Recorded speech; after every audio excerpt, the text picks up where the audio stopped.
Good afternoon, everyone, on this very hot day of March 31st, 2021. The time is now 3:01. I am officially calling this meeting of the Academic Senate of Santa Barbara Community College, City College to order. You can tell how fried my brain is already. All right. So we have our Academic Senate community values that the Senate voted upon and agreed upon and worked on very hard all summer. And this week I would like to highlight number 5, commit ourselves to courageous and difficult conversations.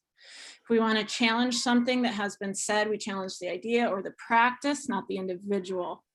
And here's where I think we especially need to think about this one. We also must be open to people challenging what we say as individuals at the table and decenter ourselves when discussing an issue. As senators, we are in faculty leadership roles and must be willing to detach ourselves from our role and accept that others may challenge our perspective. We will hold ourselves and each other accountable for engaging in difficult conversations and ensure that we don't seek to end the discussion that is difficult or uncomfortable for us.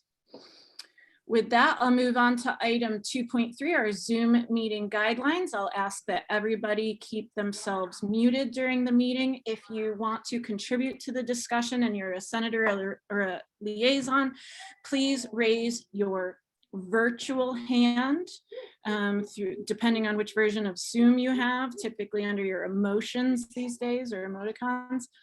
So, and then you'll be called in the order that your hand is raised. Getting right along here, item 2.4 and 2.5, typically we just take these two things together as they're mostly one and the same. Please note that item 8.2 and item 9.1 are both timed items, and the times are on there. We might get to those items slightly late because of the natural progression of our conversations. However, we do need to wrap things up so that we can get to them almost on time. So please keep that in mind. Also, item 8.6 was canceled. The report that was provided was incorrect in some different ways. So we have requested again for that report to be updated. So I hope to have that to you next time, because I know last time I said that I hope to have that to you this time and we don't. So hopefully next time so that we can get a understanding of our tutoring trends, budgeting for our own planning. All right, so with that, unless otherwise mentioned, I will assume that we are accepting our agenda as posted and distributed. Any hands? No. Okay, now we find ourselves at item 3.1. So please remember that there are multiple ways that the public can contribute to our meeting. Specifically, if you're from Santa Barbara City College community, you can request public comment throughout the meeting before we get to agendized items. You don't have to limit your public comments to the public comment time. We do not let non-senators or liaisons add to the discussion once we have started the discussion. However, you can request a public comment anytime throughout the meeting, and you don't have to be here right now to do that. If you're not here, I'm speaking to the universe now, a person can request it before any of the items. If you're a member from the general public, this is your time to request a public comment at this item or for a following item. 2 requests for public comment came in prior to the meeting, so I will start there, and if anybody else would like to public comment after that, they can. Jamie, are you raising your hand for public comment? Yes, I do have a public comment. Okay, but I can go after the others. Got it. Cool. Thank you. So noted. Okay. First up is Cornelia. I actually thought I speak at the NTCC item. Okay, that would be fitting. Yes. If I forget, because I tend to do that for when we're in the thick of it in the meeting, please help me remember that that's when you'd like to give your comment. Okay, thanks. Okay, next up, Hong. Thank you. Members of the Academic Senate, hello and good afternoon. I am speaking today as a member of the newly formed AAPI Affinity Group, here to thank Academic Senate President Rayanne Napoleon for her support in sharing our introductory letter on our behalf. Our staff and faculty members are traumatized and hurting right now, and for Rayanne to reach out in solidarity and then receive our letter and share it without any influence or request for modifications on her part speaks volumes to our sense of allyship, and it is a sentiment we appreciate and hope to be able to reciprocate someday. As faculty members, all of you understand the importance of setting standards and criteria to adhere to in both your classes as well as your degree and certificate programs. Your students are always held accountable to these standards, and for the most part, this is done objectively, where students that fail to meet satisfactory criteria receive failing marks. There exist scenarios where additional accommodations are made or mitigating circumstances are introduced to help students in exceptional circumstances, but these are always carefully considered in order to maintain fair and equitable standards of excellence that are worth working to achieve. The past few years of the college, we have seen the opposite scenario play out. Multiple times, members of our campus community have failed to be fully held accountable for conduct and behavior that would warrant failing marks. The accommodations and mitigating circumstances that allow for their continued presence at the college is not only eroding the notion that our standards are fair and equitable, it is pushing many of our peers and colleagues to transition their quest to achieve excellence into just trying to get through each day with their mental health intact. When standards are flouted with seemingly little to no consequences, we all suffer, but especially those who place their trust in the system after continually being led to believe that our standards and criteria were sound and effective. Beyond justice for those that have been harmed, what we are seeking is confirmation and clarification of our standards as an institution, and an unwavering commitment to adhere to these standards and hold people accountable when they fail to meet them. We understand that scenarios will exist when accommodations or mitigating circumstances are introduced, but we want these scenarios to be the exception and not the norm, as has been the case in recent memory. We know that many of you share these sentiments, and once again, we thank Senate President Rayanne Napoleon for allowing us to be heard. Thank you for your time and allowing me to speak today, and I am sure everyone will hear more from us soon in time. Thank you all. Thank you so much, Hong. I know it's not easy to speak in front of your colleagues, and I appreciate the recommendation or the acknowledgement but that certainly wasn't necessary.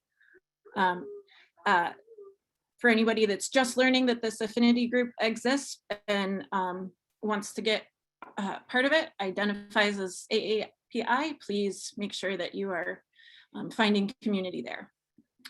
Okay, so Jamie, you're up. Thank you. I'm Jamie Campbell. I am the FA liaison to the Senate. I want to speak briefly about a portion of the Senate liaisons report today, specifically the second to last paragraph, where the report reads, quote, "It was opined that the academic Senate president asking Alzheimer to speak only in her role as senator was rude," unquote. I want to let the Senate know formally I was the one that made this comment.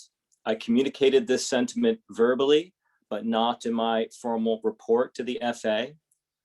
It is important for the Senate to understand that before the FA meeting where I said this, I had previously spoken to Rayanne privately and expressed these feelings to her. And it speaks to your community value that was brought up today about difficult conversations. That was a difficult conversation for me to initiate, but I believe it was a positive conversation. Also, in the last sentence of the paragraph from the report, quote, "The opinion persisted that Napoleon held Alzheimer to a higher standard than others present," unquote, omits the fact that I gave a concrete example of another person being allowed to speak outside of their formal role at Senate. That person was me when 2 Senate meetings ago, while discussing the academic renewal proposal, I said something along the lines of, quote, "I am not speaking as the FA liaison, but as a faculty member and former department chair," unquote. And I was allowed to continue speaking. The Senate should incorporate as many points of view as possible, and that includes as many roles for individuals as possible, especially if they have pertinent information to the discussion at hand. However, having said that, the point I was making at the FA meeting and a point I would like to make today is that if the Senate wants to have this rule, it is important that it be enforced fairly and professionally. Thank you for your time. It is true that Jamie gave me a call, and that was a very productive conversation. I am steadfast in the fact that I was not rude. If it made people uncomfortable, I want you to think about why you were uncomfortable in that moment. Was it the confrontation or was it the content of the conversation? I'll also add that it does look as though there was some level of hypocrisy on my part for allowing Jamie to speak as a former department chair. That will not happen again. So I will be holding you all to your positions at this table. And if you were to not speak to those positions, I will be calling on it in a similar way that I did last time, especially when there's pushback. At this point, I'll share more during my president's report, but for those of you that are going to the Academic Senate plenary, I encourage you to go to the breakout sessions that are specifically on Senate union relations, where they outline how important it is not to muddy the waters between the Senate and the union, and where you should have clearly defined roles of senators and union liaisons or reps at your table. So with that, is there any more requests for public comment?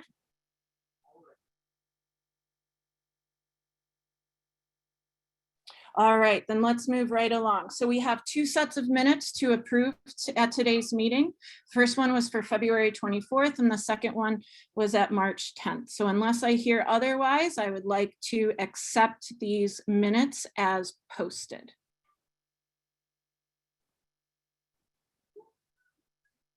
Okay, I'm not hearing any request for edits or updates, so we will accept them as posted and distributed. Item 5.1, my president's report. Yes, I gave you a written report for this agenda. I'm also going to highlight some items orally, so please bear with me while I pull those things up and my notes as well. All right, NTCC. Both Kathy O'Connor and Peter Georgiakis stepped down at the last meeting. Additionally, at that meeting, we were able to come to a unanimous decision as a committee to find $66,000 of permanent savings to suggest to Dr. Goswami. I will be finalizing that memo this week and providing it to Dr. Goswami by the end of the day, Friday. I want to be clear where these savings are coming from. The only savings that we were able to find were from vacant stipend positions. And so we decided that if they were vacant, they weren't being used. So we will discontinue them. And should they be rendered needed in the future, people can apply via whatever mechanism and vehicle we have for non-teaching compensation in the future. Additionally to the vacant positions, there was also some people receiving stipends and departments that said, yes, it's true, we don't need this stipend anymore, and recommended it. So recommended it to be either discontinued or altered in some way. So this is how we found the approximate $66,000 in savings. Dr. Goswami did task us with finding $125,000 worth of savings. Kathy O'Connor and Rocco Constantine in athletics worked on finding reductions in the coaching stipends, but there was and is some issues with what the stipends actually are. We don't have accurate records, so it's a little bit unclear what our savings are, but there are additional savings there. Also, Kathy O'Connor sent a memo to the entire Senate earlier today. So as per the Brown Act, when we get to that item, I will post it there so that we don't have any Brown Act issues with communications to the Senate. Faculty lecture, very quickly. Basically, they're working with Ignacio and they're going to deliver his lecture in spring of 2022. And they are going to follow the timeline in preparing for the following lecture after that. All right, so here's where I wanted to get to certain things. The distance education plan, if you remember in the spring when we approved it, we felt as though already from being online only a month, there were some issues and updates that needed to be made to our distance education plan. At that time, the Senate made a commitment to bring that distance education back to the Senate for a more thorough update. At this point, we haven't had time to do that. I'm not quite sure which faculty, or excuse me, which committee would be best for that work to land on. So that's why it hasn't come back to the Senate yet. So Senate steering is continuously having conversations about our committees, our structures, who gets what work, where and why, how we can best do things. So right now it will continue to be in limbo, but hopefully at some point in the future we can make progress with that distance education plan. Which brings me to credit for prior learning. If you remember, the March town hall for faculty was solely on this topic. After that, I had a meeting with Liz Giles, and I've been trying to catch up with Paloma, although both she and I are very busy people. There is a lot of moving parts for credit for prior learning, and I am finding myself very quickly coming to a very long to-do list with this. And I think for this to be truly effective for our college, that there is going to have to be a point person to this. So I'm recommending to the educational programs to either give somebody release time for this, to work on both the instructional side and the student services side of things.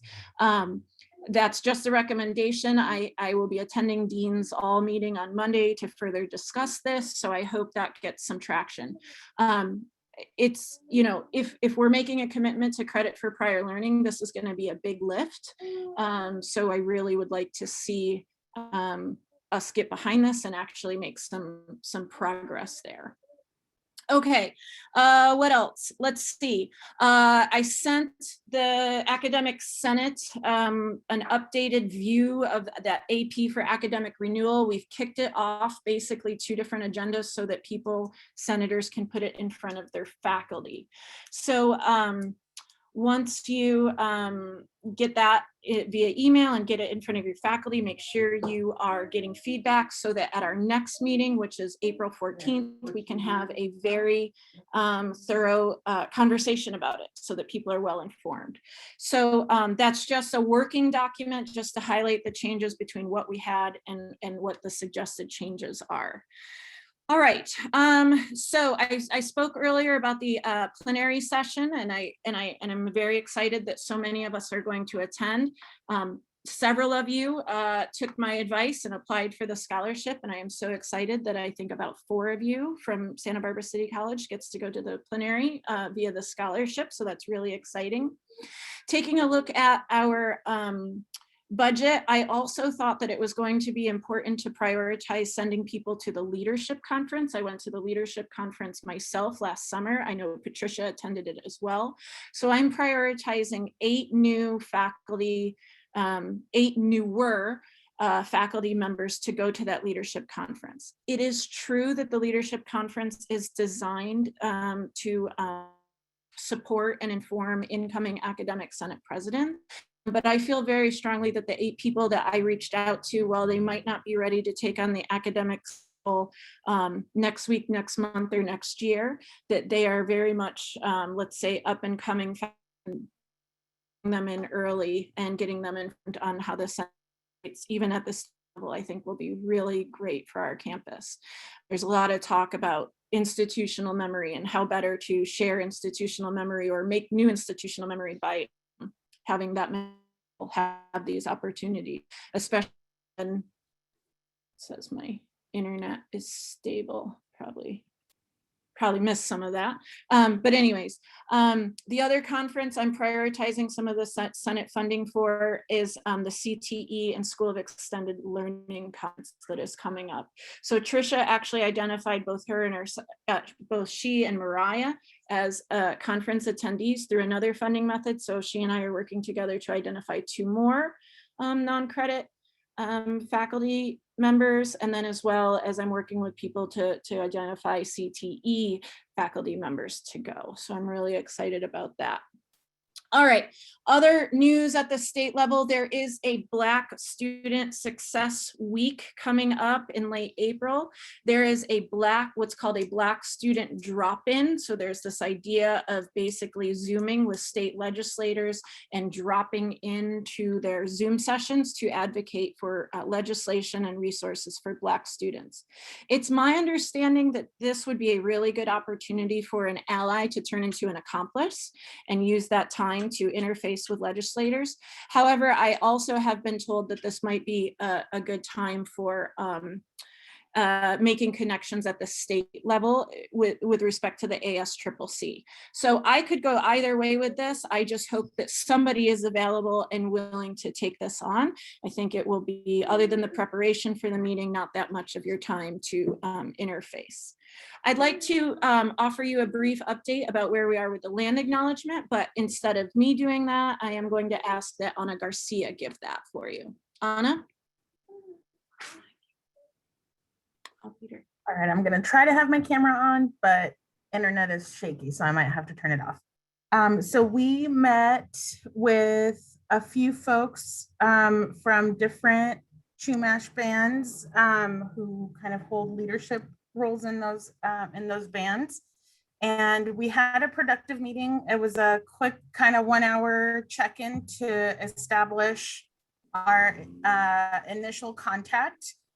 There were some things that came from that meeting, so we will be moving forward with continuing to meet with folks. In that meeting, it was discussed that there's several different bands of the Chumash people that we want to include, and so we will be reaching out to folks that are part of, all of the different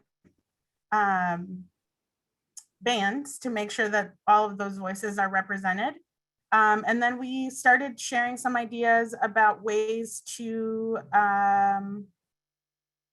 essentially move to more tangible action that then supports our land acknowledgements. And one of the things that really stuck out to me about the conversation was the understanding that a land acknowledgement should be really more of some sort of contract, using that term maybe not in necessarily a legal way, but just in an understanding that it comes with some action, right?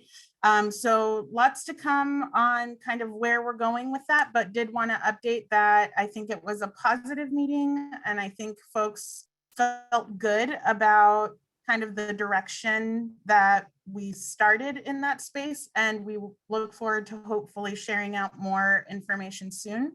I think there was talks about trying to schedule a meeting in April, so hopefully we'll be able to report back more information. But thanks for supporting us, asking the questions, and I do think it's going to lead to some outcomes that will help our Chumash community feel more supported and like they belong on this land that is theirs. And I think that's all I have, but feel free to add anything, Rayan. No, that's great. Thanks, Ana. Yeah, it was actually one of the most uplifting meetings that I've been in lately. Ana, myself, the Chumash elders, and Dr. Goswami. It was actually a really great way to end on a Friday. Yeah, so like Ana, I'm looking forward to those future things. Okay, I'm going to try and wrap up my report ever so quickly, but I do have a couple more important things. With the new creation of the AAPI group, I noticed this is the second time where we've had a painful incident on campus, and an affinity group was born out of that as kind of a healing response. So I just want, I really like that these groups came from the people within the community that came together. And so I'm going to say this cautiously. I would like to give the campus community a nudge to create more affinity groups. So for instance, like one that comes to mind that we currently don't have is an LGBTQ plus affinity group. Ellen is shaking her head emphatically, so she seems into this. I would definitely like encourage that group to get created if the community feels that need, wants it. And then also a Latino, Latina, Latinx community as well. And any other communities, whether it be an indigenous community that wants to be created. Of course, we have quote student clubs for our students, but I think it's obvious that our staff, faculty, and administrators also benefit from having these affinity groups created. And I think that it's just better for the whole campus in so many different ways. So if you are, thinking about that or identify with one of these communities and want to get it started, know that I can help you, or the Senate can support you in that, to move that forward. Also, those senators that are going to the state plenary, you'll notice that they have caucusing of their different caucus groups, and you'll notice that they have a Black caucus group, a woman caucus group, an LGBTQ group, and things like that. So we would be, kind of following their lead and having similar groups on our campus. Our resolution of supporting students with a COVID memorial, especially our Latino, Latinx community, as well as addressing anti-Asian racism. Some members met over spring break. We have plans of meeting next week. Melinda and Armando, I think, have some good plans for us. Tara was there as well. And so that is moving forward. We don't have anything concrete yet, but something will happen hopefully after next week. Mama, I'm hungry. Okay, I'll get you a peanut butter sandwich in just a second, okay? Oh, and we have 2 students that were appointed from the ASG for that as well. That's what I wanted to update you on as well. Our Senate schedule, I gave a quick poll to senators. Next year, we'll be meeting 3 times a month instead of twice a month, in an effort to try and end our meetings on time. There is just so much all the time, and we've been saying this for years, so we are going to meet more frequently. We thought that it would be nice to have 1 meeting off a month, so we'll give it a try at 3 meetings a month and leave 1 Wednesday not scheduled, at least to start, and see where we go with that. As well as we are moving up our May meeting. It was originally scheduled after finals week, and we're moving it up by 1 week. Patricia Stark is going to start organizing our Senate elections. There's going to be a Senate president election. The way our structure is that you have a president-elect your last year of your presidency to kind of pull them in to the leadership position, and then the outgoing president then becomes the past president, so that the incoming president can get it has that resource on steering. So yeah, anyways, Patricia's going to start organizing that, so we'll have more information about that to come, but be on the lookout for those emails.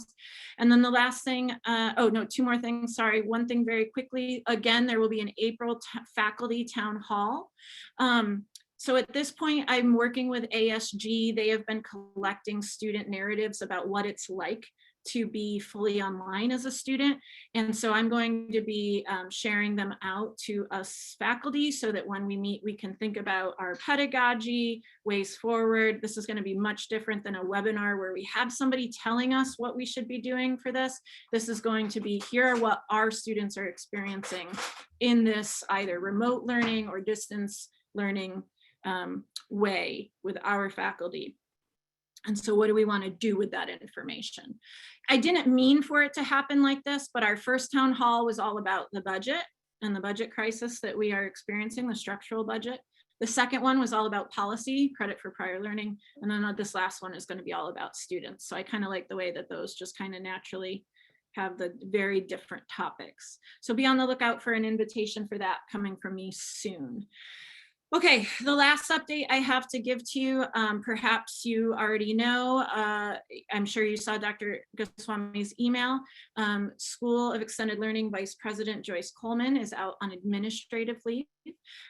Just announced today, as I saw, as a temporary appointment, Luz Reyes Martin will be serving in that position. Hey, Grandma got you the peanut butter sandwich. Okay. And the reason for that, I'm sure you've seen some of the communications. Something happened. There was a comment made by Joyce in an EEOAC meeting that was deemed, no, not deemed, but is alleged to be inappropriate. I'm not very good at this. So she was put on administrative leave, and it's my understanding that that was my infant. that an investigation is going to take place. Dr. Goswami let us know that he's already hired a law firm to do that. The law firm is out of LA, so they're not in the Santa Barbara area. They're not affiliated with their school. They're being hired for this purpose. And it's my understanding that this process is going to take at least 4 to 5 weeks to start, carry out, and then potentially wrap up. So I'm telling you this timeline so that you are all in the know, so that in case people ask, you are now informed, and it is going to take time. They want to make sure that they're doing a thorough and just investigation about what happened. Okay, so if there's not any clarifying questions, I want to move on to the calendar discussion, as this is a timed item, and then we'll come back for other liaison reports. Any clarifying questions about anything I said so far in today's meeting? Okay, I'm seeing no virtual hand raised. Great. So Chris, can you make Jens a co-chair, please? So that he can share his screen, or unless you don't want to share. I'm on it. I'm on it. Give me 1 second. So Dean Jens Kuhn is here to kind of share out where we're at with the calendar task force for our future planning of calendars. So he's here to answer any questions for us. These are basically working drafts. This is not a final decision. This is basically a check-in with the Academic Senate so that we can put this in front of our faculty, so that we can get some idea of what faculty are thinking about these different calendar models. So with that, Jens, I'll turn it over to you. Thank you, appreciate it. Did you want me to just answer questions, or did you want me to briefly walk through the different options in case people didn't have a chance to look at them, or? I emailed everybody ahead of time because our meeting is going to be very cramped today, and I am apparently loquacious. I think that's a word my English faculty friends will tell me. So maybe we can just open it up for questions in an interest of time. Jenny Baxton was smiling at me. So we have Robbie, and then we have Tara. Go ahead. I'm on the committee. It's funny, I don't know this. Do you know if we decide on one, let's say before the end of this semester, what summer it would first be implemented in? Yeah, it would be starting in 2022, right? So it's about, so are you asking about the spring or the summer? I guess I was asking about summer. Yeah, so since it's the academic, so it would be the academic calendar that starts in 2022, right? And so, you know, you've probably noticed that the summers are usually on the both of them. So we would have to run the summer under the old, right? Because the first summer session starts, you know, as part of the old academic calendar, right? And so we would have to run that in 2022, and then move the next spring semester, which is 2023. So 2023 is the first time you would see that different summer. Does that answer your question? Yeah. Okay. Yes, thanks. Tara's next. Hi, thanks. So my division has some questions about what looks like a move from having summer sessions spread out over 12 weeks to 10 weeks. And we have some concerns about that because for the courses offered in our division, there really isn't a way that we could condense what is already very fast paced from 6 weeks to 5 weeks. That might work for other departments, but it certainly doesn't work for the social sciences. And we offer a lot of summer school classes. So that's a pretty big chunk of courses being offered. We do like the idea of having more flexibility in terms of potentially offering some courses over the summer that would run for 10 weeks. We have a question there about whether or not we could simultaneously have some courses running at 10 and others running at 6. But our biggest concern is this move to shorten the summer session by 2 weeks. understanding that it was done to make spring and fall work a little bit better. But that would be our primary concern. So if you could address that, thank you, Jens. Yeah, that's a really good question, right? So before I get there, just one quick clarification. It's just one of the options that reduces it to 10 weeks, right? But it's certainly an option that we've discussed at length because of some of the impacts it has, some of the positive impacts it has on other areas, right? Or in other cases. But what you bring up is an excellent point, right? Because that's a big concern for, what seems like you're shrinking something that you usually do in 12 weeks down to 10 weeks. So to answer your question, I think you had a couple of questions in there. So yes, part of the idea of moving to this model that would be one term with several different sessions in that term. I know this is semantics, but basically what it means is that you would have the flexibility to offer different kinds of courses with different lengths within the same summer. So yes, you could continue to offer 6-week courses just fine, right? You could take some of your 6-week courses and make them into a 10-week course. You could do a little bit of both. You could do predominantly one or the other. You could do 6-week courses at the beginning of the 10 weeks and 6-week courses at the end of the 10 weeks, and then they would overlap by 2 weeks in the middle, right? So you can do all of those kinds of things. Some of this is easier to schedule and to navigate around than other things, right? So with the 6 and 6 overlapping 2 in the middle, if that's the same instructor, that might get complicated.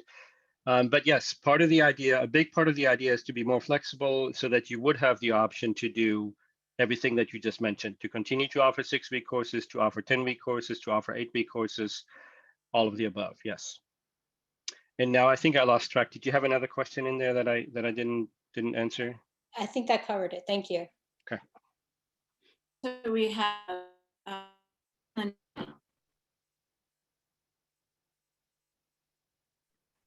Pam. Oh, I didn't hear what you said. Your internet cut out. So I was like, I don't know what she said.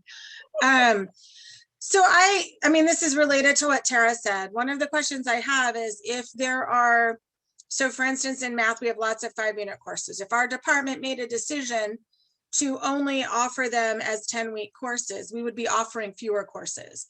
And so, and I already asked this question once before, so I think you know what's coming. Has there been any modeling of this to make sure this doesn't by design cause us to lose FTES?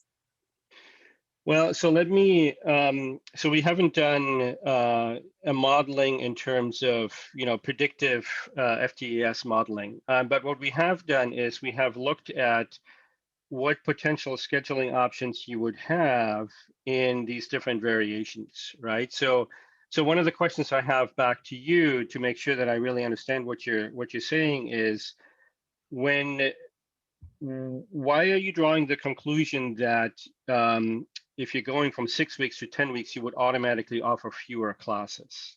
I guess I'm missing that connection there. Well, so an instructor couldn't teach the same number of classes. So if for instance, let's say someone's teaching 2 classes first session, 2 classes second sections. I highly doubt they're going to teach 4 in one 10-week session. I mean, I don't know, but they might. I also suspect that could cause room issues in our department. So, and I'm not saying it would cause a loss of FTES. It just seems like it's important to consider that we may be by design creating a system that lowers the number of classes we offer. Right. Yeah, that is important, right? So I think I understand what you're getting at. So what we did look at is we looked at a couple of specific scenarios in terms of that room question that you mentioned, right? Particularly in cases where specific rooms are required, like for labs or whatnot. And it turns out that actually, for instance, for lab classes, you can offer the same number of classes in the 10 weeks that we currently offer in 2 6-week terms. What you mentioned in the example of the 2, somebody who teaches 2 classes and 2 classes in the 2 summer sessions, what would they teach in 10 summer sessions? I think there's 2 questions to that, right? So what is possible to teach, scheduling wise and room wise, and then what is desirable to teach, or what might somebody choose to teach? And I think the answer to those 2 may or may not be different, right? So in terms of possibility of teaching, you could actually teach the 4 classes over the 10 weeks. What you would essentially I'm preaching to the choir here, right? Because I'm sure you've already figured out the math, right? So you're tacking off the 20% that you would meet more every given day, right? So scheduling wise, that's doable. There are a couple of examples linked in the draft that I put there, so you can take a look at that if you haven't had a chance to. But so there's a second question to that, would somebody want to do that, right? And that's that's And a would they different be question. allowed to, by the way? That would be my other question, because there's a Yeah. limit now of 10. Right. And so part of this, and I don't know if the rhetoric on this is very clear, but part of the idea would be that 7210 would be revised to have the same allowance as there currently is, right? So that somebody wouldn't be by design limited to fewer classes, right? People would be allowed, faculty would be allowed to teach the same number of classes they are now, right? So that's part of that. That's an important point. Yeah.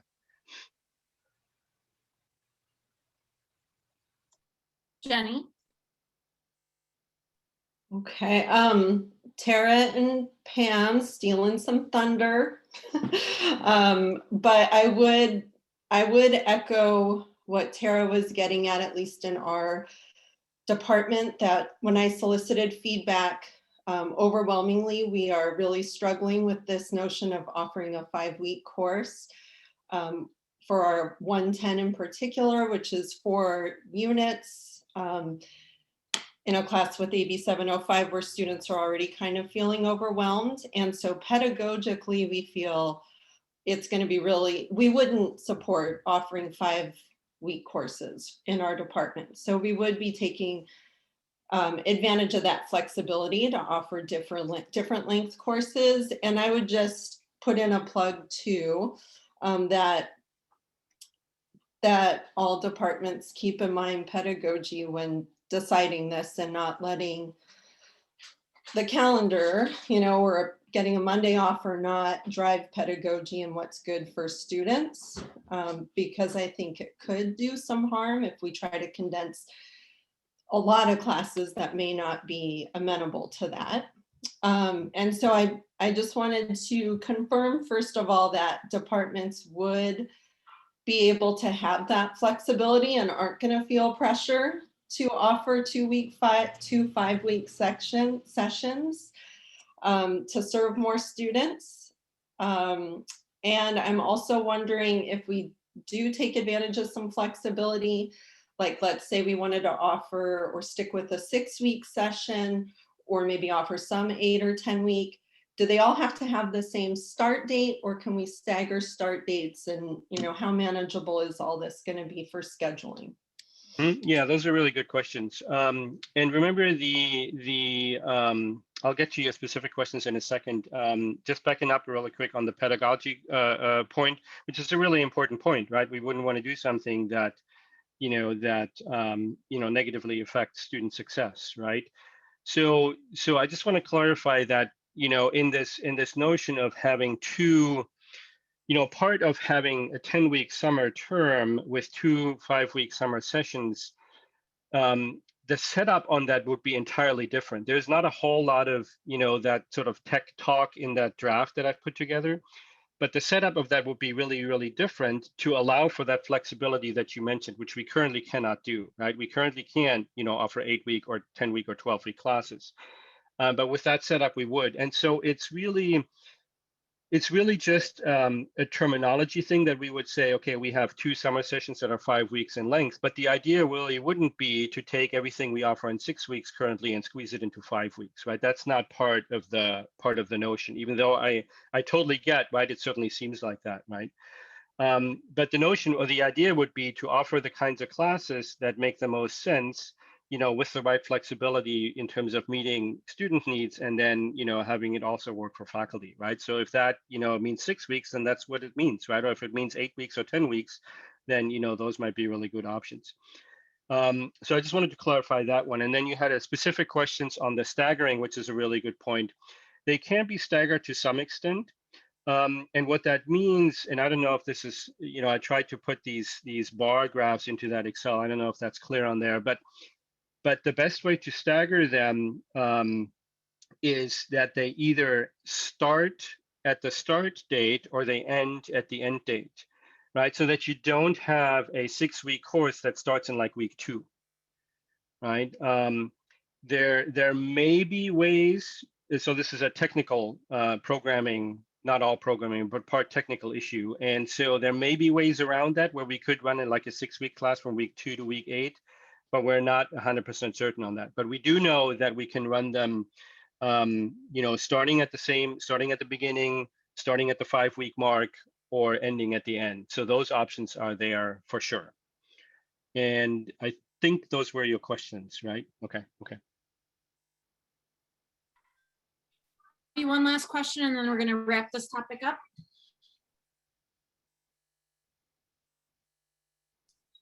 I guess that's me. Yeah, is my internet really bad today? It's a little spotty. Okay. Robbie?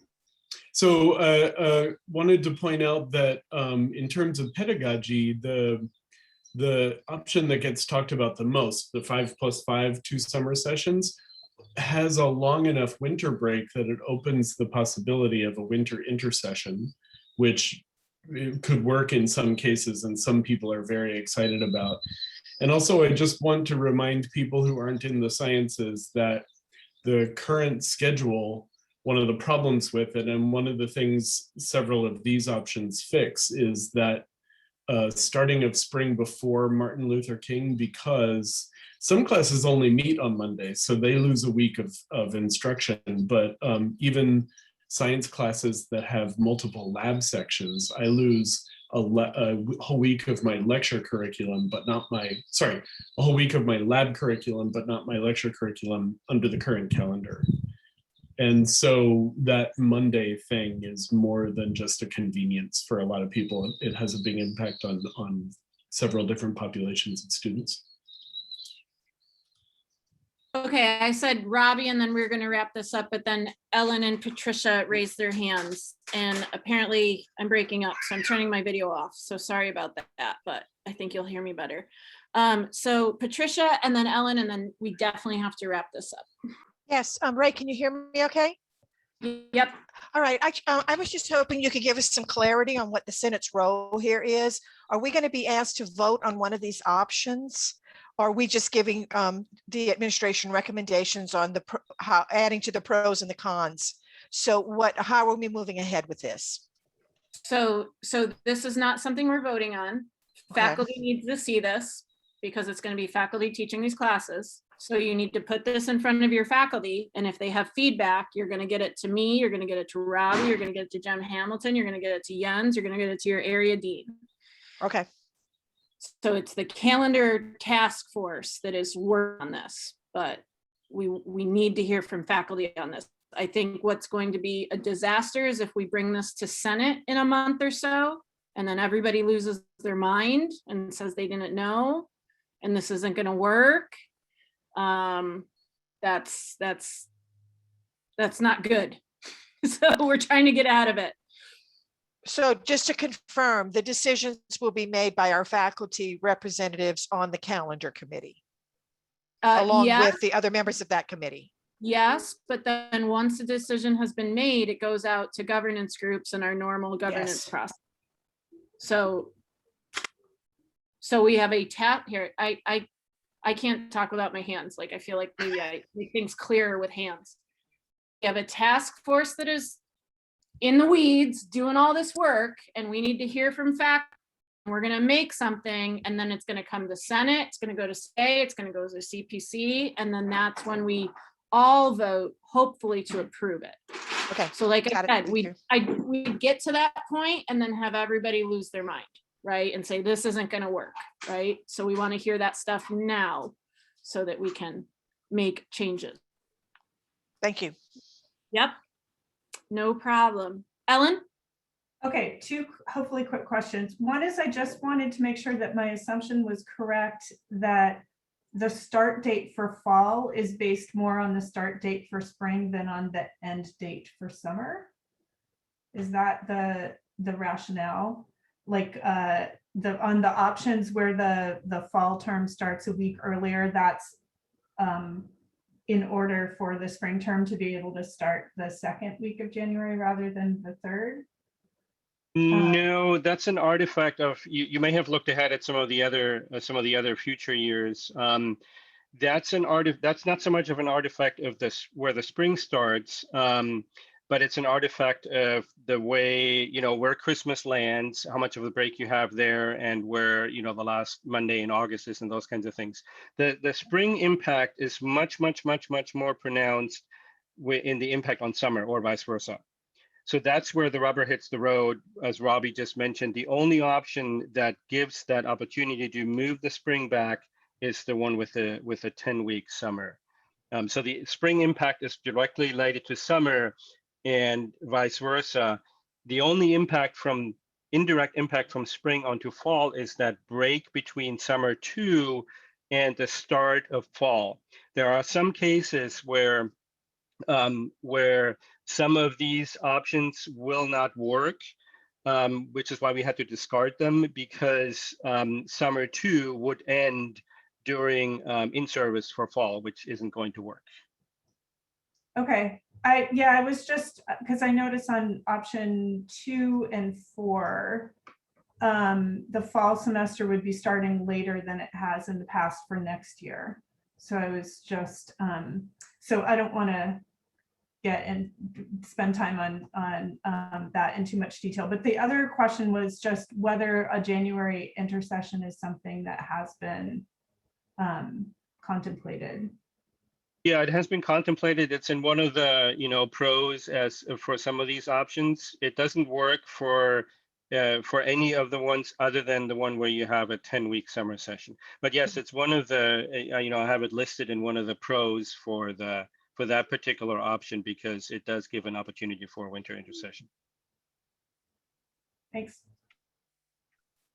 Okay, Jens, thanks so much for that. So as Patricia asked, please put these calendars and this information in front of your faculty that you represent. You can bring it back to me. You can bring it back to Robbie, Jennifer Hamilton, Jens, your area dean. Just make sure that you're putting it in front of faculty so that they see it and understand it and can provide comments on it. Okay, so the time is now 3:54. I'm going to bring us back to our reports. I did have one last thing to share about mine. I forgot to mention it. Dolores, what is her name? I have it somewhere. Dolores Davidson. She is the Academic Senate president at the state level. She provided like a list of like 10 things that Academic Senate presidents should be thinking about, should be working towards, should be doing, and things like that. So I kind of did my own self-assessment on that. So it's all there in President's report. So I would encourage all of you to go through it, read. These are the bullet points are the suggestions that we should be working on. And so I went through and made my comments about it. You'll notice that I did talk about changing voices among your faculty that are missing in governance and finding ways to empower those. I did talk a little bit about that. We're hearing about that today at today's meeting. So if you want to know my internal thoughts about that, I put them all there for you all to review, hoping that you find that helpful and illuminating and understanding the direction and the work that we're trying to do at the Senate level. So with our last couple minutes, I'd ask our liaisons if they have anything that they would like to share, that highlighting anything from the written reports. Robin, Ruth, Michelle, Robbie. I do, and I'll try to be brief. Dr. Goswami told CPC that he met with the ACC-JC accrediting team and regarding the 4 core inquiries that came up. So out of all the things that could have possibly come up, only 4 were identified as core inquiries, and one of them has already been dealt with. I've listed them on that form, on the document. Sorry, I'm not feeling that great these days. It's not COVID. Anyway, in particular, the planning process, they're interested in long-term infrastructure planning and whether the college takes into account total cost of ownership. And then the 4th one listed, they wanted information about the management evaluation process. That's the extent of what I know about that. Also, if you haven't already heard, the college is getting about $21 million in addition to the roughly $12 million from HERF funds through, I believe, the American Rescue Plan. I'm not actually sure we weren't told details about it. All I know is that half of this money has to go to students. I'm not even unsure as to, I'm unsure as to what the timeline is. Even in spite of that information, though, I want to remind everyone that our structural deficit still exists because our revenue streams is still our traditional revenue stream, and our expenditures haven't changed much. And I'll talk about the budget now, actually. They gave us an update on the budget, and our deficit has shrank to about $1.5 million. And Lindsay Moss told CPC that that is attributed to the fact that our expenditures were lower than projected because, in large part, we're not on campus. And also, there wasn't as pronounced of a drop in revenues from international student fees. But again, I'll warn you not to be overly confident. Our problems aren't solved. They certainly still exist. And then lastly, actually not lastly, two more things. CPC was provided with the opportunity to rank the use of the HERF2 funds, those 12 million, 11.8 actually, $million, and how we will use them. And we do not know yet where that landed, but I imagine that'll come back to CPC. And lastly, if your division or any of the departments within your division are part of the humanities, please let them know that there is a list of opportunities here that they could potentially apply for grant funds. Or if you know just humanities faculty, you can let them know as well. Rachel Johnson, the foundation's, I think she's the grant director, that's right, the foundation's grant director, told CPC that she will be coming to CPC anytime she has such information to share with us so that we can then bring it forward to faculty to hopefully get some folks to start applying for some of these funds as they come up. That's it, that's enough. Thanks, Ruth. Pam, Robin? I just have one thing. The tutorial budget is very underspent this year, and at FPSS last week, it was sort of decided to put out a call to see if there are any ways the money could be implemented now to do some intensive extra tutoring outreach to students across campus. If you are in a department that currently doesn't use tutoring funds, but you can imagine a way to employ them right now to help students succeed this semester, please reach out to Dr. Gavaskara in the at LRC, Learning Support Services. There is an open house scheduled for Friday, but it does conflict with the plenary, so I'm a little unsure if that might be moved. But if you are interested in tutoring, you don't currently use it, so you'd like some advice about how to do tutoring online because you haven't had to do it, that would be a great place to go to get some of that advice. And I think everything else you can read in the report. Thanks, Pam. Robin, Michelle, Robbie? Robin's good. Michelle? Robbie? Not for me. Okay. Jamie, you have a question? Yeah, I just have a question. I know we're not in discussion, but as FA liaison, what am I allowed to say at this point in the meeting? I did my public comment at the beginning because that was personal and related directly to me. But I have some other things to say about the Senate FA liaison report. Am I allowed to say them here? What am I allowed to say at this time? I guess I don't know. Yeah. I would assume nothing. Robbie is, it's my understanding that Cornelia, Robbie, and you and we all went around with like literally a dozen emails clarifying Robbie is the liaison. I don't even remember the language we used to the Senate. And so, so he gave his report. I understand that you might agree with it, but that is his role and he followed it and he gave his description. Okay. Yeah, when you report to the FA, you give your report, right? So. Okay. I welcome for the FA Senate to further, have conversations around our variables. I know that I mean, I'll speak to the fact that this is why I criticize the way things were done in the past, because as soon as the Senate FA liaison was the same person, when were you a senator? When were you the liaison to or from, right? So, I mean, we have an MOU between the two groups. And so I think we should just rely on that and just stick to that, because that's black and white, quite literally. Yeah, so sorry about that, Jamie. Where are we? I guess we're done with liaison reports. Right, time is now 4:03. We have another timed item, which is our PEC program review update.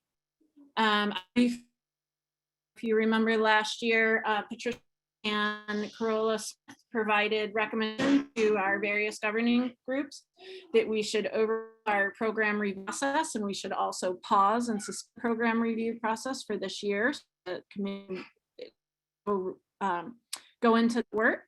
So after years of a year working on that, we have something to share with you. So Corolla is here as co-chair. I'm also co-chair, but I'm going to let her and some PEC members take it away and explain what they have. Chris, if you could make Corolla a co-chair, please, so that she can share her slides. Her slides were all attached. View them at your own pace. Corolla, so much for. Thank you so much, Ray. Let me try to share. Yep. Okay, it should be going. Well, thank you everybody for allowing us to provide a brief update on the work that has been done by PEC so far. I'll start us out with a very brief overview of how we initiated this whole review process, and then I'll hand it over to Dwyer and later on to Sean Kelly, who will talk a little bit more about the work that has been done this year and what we have come up with so far. So very briefly, as Ray mentioned, last year at the end of the 1920 academic year, PEC made a recommendation to overhaul the process, because throughout the year we had identified a number of challenges with the current process. And for those of you who have submitted PEC or program review reports, you probably have experienced some of the challenges and may be familiar with them. So here are some of the reasons why we felt that we needed to change the process.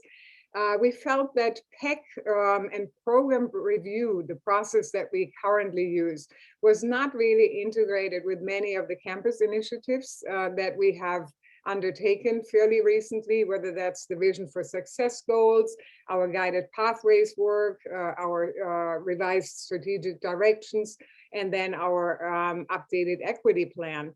So we felt that there was a real lack of integration between PEC, the program review process, and the other work that's going on. We also felt that as a committee, we did not have a good mechanism to provide constructive feedback to the departments regarding their program review. And also we felt that we could provide more robust support to departments, whether that is pertaining to data analysis or just how to address the equity or achievement gaps, etc. Then we also really noticed that there seems to be a duplication of efforts between PEC, CAC, and the SLO work in particular, because in the program review, we were asking kind of the same questions that departments had already addressed in their curriculum updates and in their SLO work. So again, there was a lack of integration, I would say. And then most importantly, we felt that we could develop a process that would be more student-centered and more equity-minded. So that was another important impetus for us wanting to change this.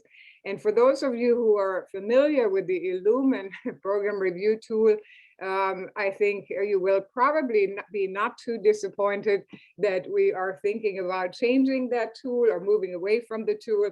So that was another major challenge, both for departments as well as for the committee to work through the limitations of Illumin. And then we also identified throughout the year that there are a number of inconsistencies in the existing APs pertaining to program review. So at this point, I'll let Guire take over and talk a little bit about how we feel we can improve the program review process. Thanks, Carola. So just as Carola was saying, program review can really be a hub for all of these different initiatives that the college is responsible for. We just found that the program review, which is like a little mini accreditation study every department needs to do, would bring together the goals of all the different initiatives.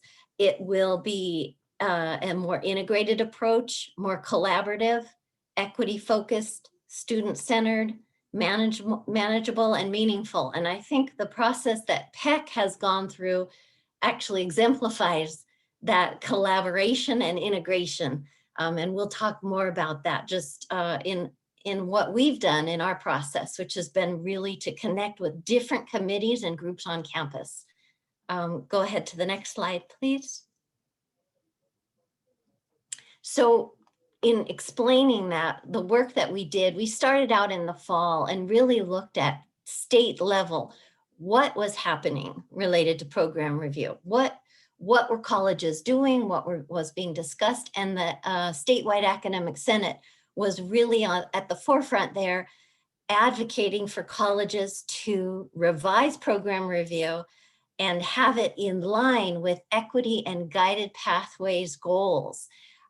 It doesn't make sense for us to do the program review in the old way when we're revising so many of our processes around equity and guided pathways. So we were, in some ways, it was almost like serendipity, because we recognized here at SBCC that we needed change.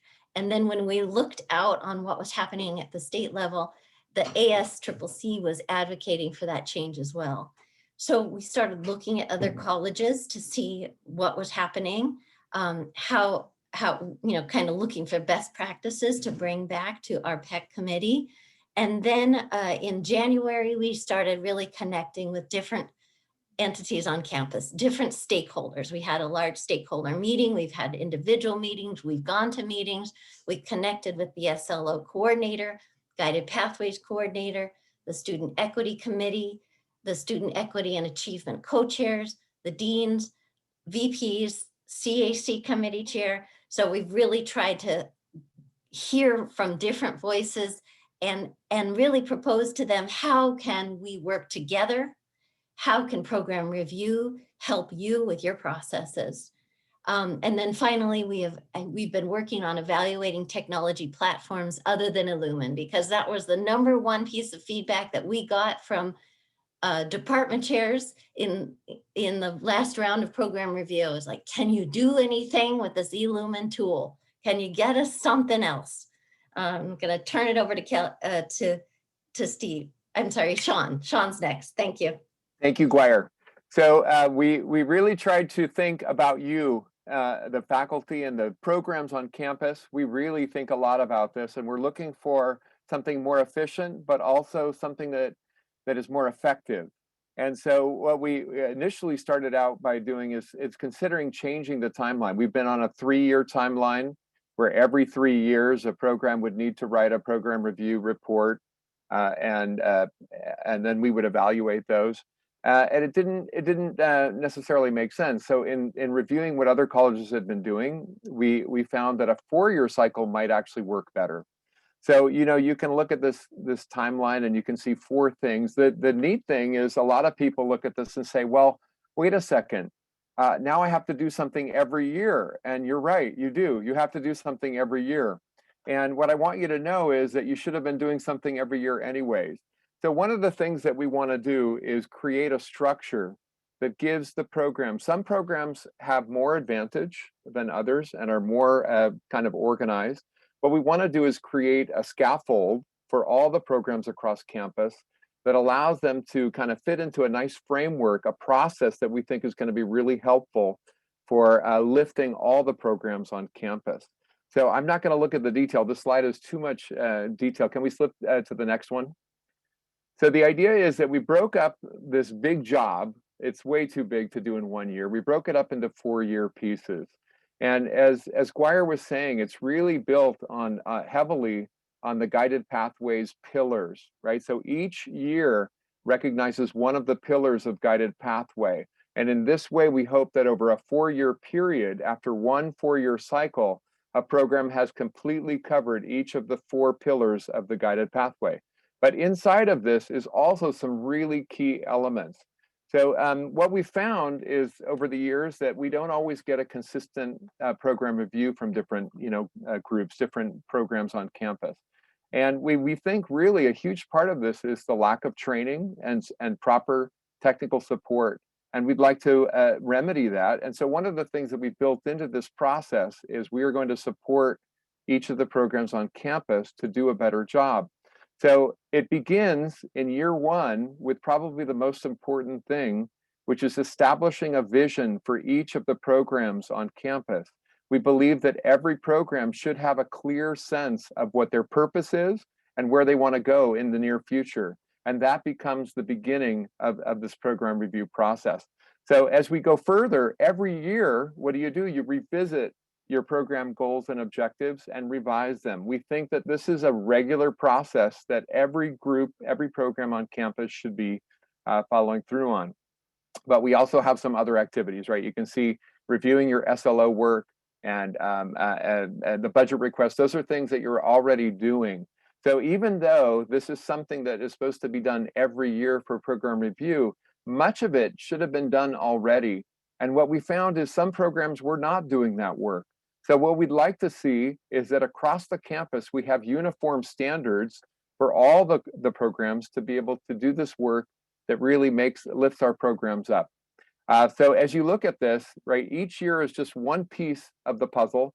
At the end of 4 years, you've already done so much work that, as Dr. Goswami said, you've already done all the work. You can write the report in just a couple of hours, right? But it's based on all of the hard work you do in the 4 years leading up to it. But we think that this is going to be a scaffolded approach that gives everybody a chance to kind of gently ease into it, but again, provide structure that allows us to do a good job. So Carola, the next one. So the key thing, as Guyer mentioned, eLumen is not a useful tool. It's really frustrating.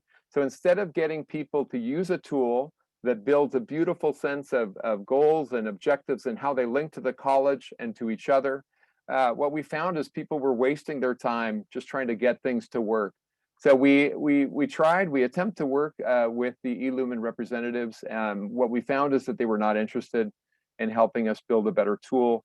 So we really realized that we need to move away from it. So now you are free. We are going to build a tool that gives you a chance to be creative and express yourself and not be frustrated with such a limited tool. We're hoping that it's going to be a much more pleasant experience in that way, because you're going to build something that looks beautiful, is easy to read, and we'll be able to give you feedback on it. Thank you. Thank you so much, Guyer and Sean. Just a little bit about the next steps. And I want to maybe add that we developed this new model of these smaller annual updates and the more comprehensive 4-year program review cycle in conversation with the SLO committee, CAC, as well as Margaret Prothero, the Guided Pathways coordinator, and received overwhelming support from those entities, because we feel that this will help the college to move forward these different initiatives and to work much more collaboratively and I think effectively together on moving the needle on all these important initiatives. So the next steps for us are to develop the actual program review templates. We are fairly close to having at least a draft, but again, we are requesting input from Margaret Prothero, Sarah Boggs as the SLO coordinator, as well as the Student Equity Committee. As far as student achievement data are concerned, we are planning to use the new institutional data that Z has introduced at a number of committees. So we'll get a lot of input on the questions in the templates, and I think it's going to be very important that we ask the right questions to get the information that we need. Then we also want to develop feedback tools, rubrics, and other resources that hopefully will make it easier for departments to do the work. And then we also talked about developing a lot of training for departments, whether that might be that we have data coaches that help departments to analyze their data. We also talked that we could have, for instance, curriculum update workshops during in-service. We might have data analysis workshops during in-service, or we might just do departmental workshops with the help of individuals from the different committees that can help you do this work more quickly and more efficiently. Then we also need to review the processes, the timeline, and the workflow for resource allocation requests. And then I think we have made good progress trying to define what the role of PEC is in relation to CAC and some of the other committees, but we'll plan to finalize that work by the end of this academic year. And then finally, once we have all of this structure in place, we will take a look at the existing APs and VPs and revise those. So that was our presentation. So we would be happy to answer any questions that you may have. Thank you. I will stop sharing, Ray. Yeah. Okay. Thanks for that. Yeah, so we'll open it up for questions. Now's a great time to find out.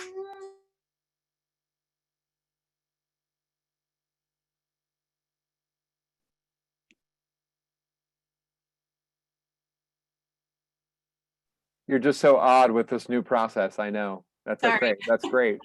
The baby was crying. It's gonna be good. Okay, so we have Ellen, Pamela, and then Patricia. Okay, two unrelated questions. One is the replacement for Illumin is the idea that that would be something we would design and create ourselves at SBCC.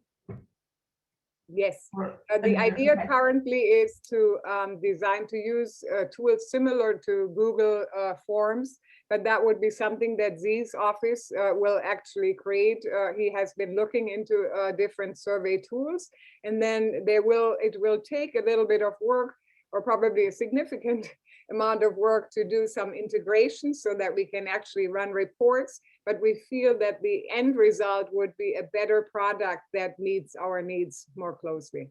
Okay, thank you. And then the other question, and Guire, you might be the best person to answer this. I'm curious about what this will look like, not just for ESD departments in general, but specifically for those of us who have who both teach credit-bearing classes and run a whole space or program or whatever, also like counseling in the library. So is there anything you can add about that? Yeah, so we've looked at different colleges to see how that's been addressed, and we've looked at how we've addressed it in the past. And as we look at the templates that we're developing now, you know, at first we're thinking, okay, we need a separate template for educational support. But then as you start looking through, especially since we are making this more student-centered and following guided pathways framework, there are just pieces that for a non-teaching department, I know that's not the case for library, but for counseling, for example, there might just be areas that we won't, you know, need to address, right? We don't have to address our course outlines. We don't have course outlines. So that is an element that would not be required as part of program review. But when we look at the guided pathways pillars, it actually really helps us when we're looking at program review for student services, program review for operational units, you know, looking at it through a student-centered and equity-based lens. Our new template can be really adaptable depending if it's instructional or non-instructional. I don't know if that answers your question. Yeah? Yeah, thank you. Okay. Pamela? I'm going to be very brief. I want to reinforce a couple of things. So when we take away this information, eLumen is working reasonably well for student learning outcomes, assessment, tracking, and calendaring. So we're only talking about the piece that we really hoped was going to help us with program review, and it does not. So any work that we do is not going to undermine the student learning outcomes work with eLumen. And in fact, we're hoping it integrates that even more effectively than their attempt did. So that, and then I just want to give you guys props and kudos for an excellent presentation and for the incredible work I know that PEC did all this year, for the inspiration that the PEC committee carried forward from last year. And to see this designed around students and around equity is so incredibly exciting. And so mainly I just wanted to make a lot of noise, go, yeah. So thank you so much for all of that. It's great. Patricia? Yeah, so Guire and Sean and Corolla and all the other members of PAC, I have some sense of the amount of work you did this year. And what I need to say, last year I co-chaired PAC with Corolla, and it's one thing to be in a position to point out where all the problems are. And it's quite another thing to be in a position to have to solve all those problems. So I just really need to echo Pamela in this is an elegant, well-designed, well thought out solution to just a huge number of challenges we left for PEC this year. So I just really can't say enough to praise the work you guys did and for your efforts. I do have one follow-up question because I'm zeroing in a workload here. PEC reports to the College Planning Council. PEC is a participatory governance committee. It reports to CPC. Are you thinking that PEC committee members are going to be doing all of this work with whatever support you can just kind of pull in on a volunteer basis?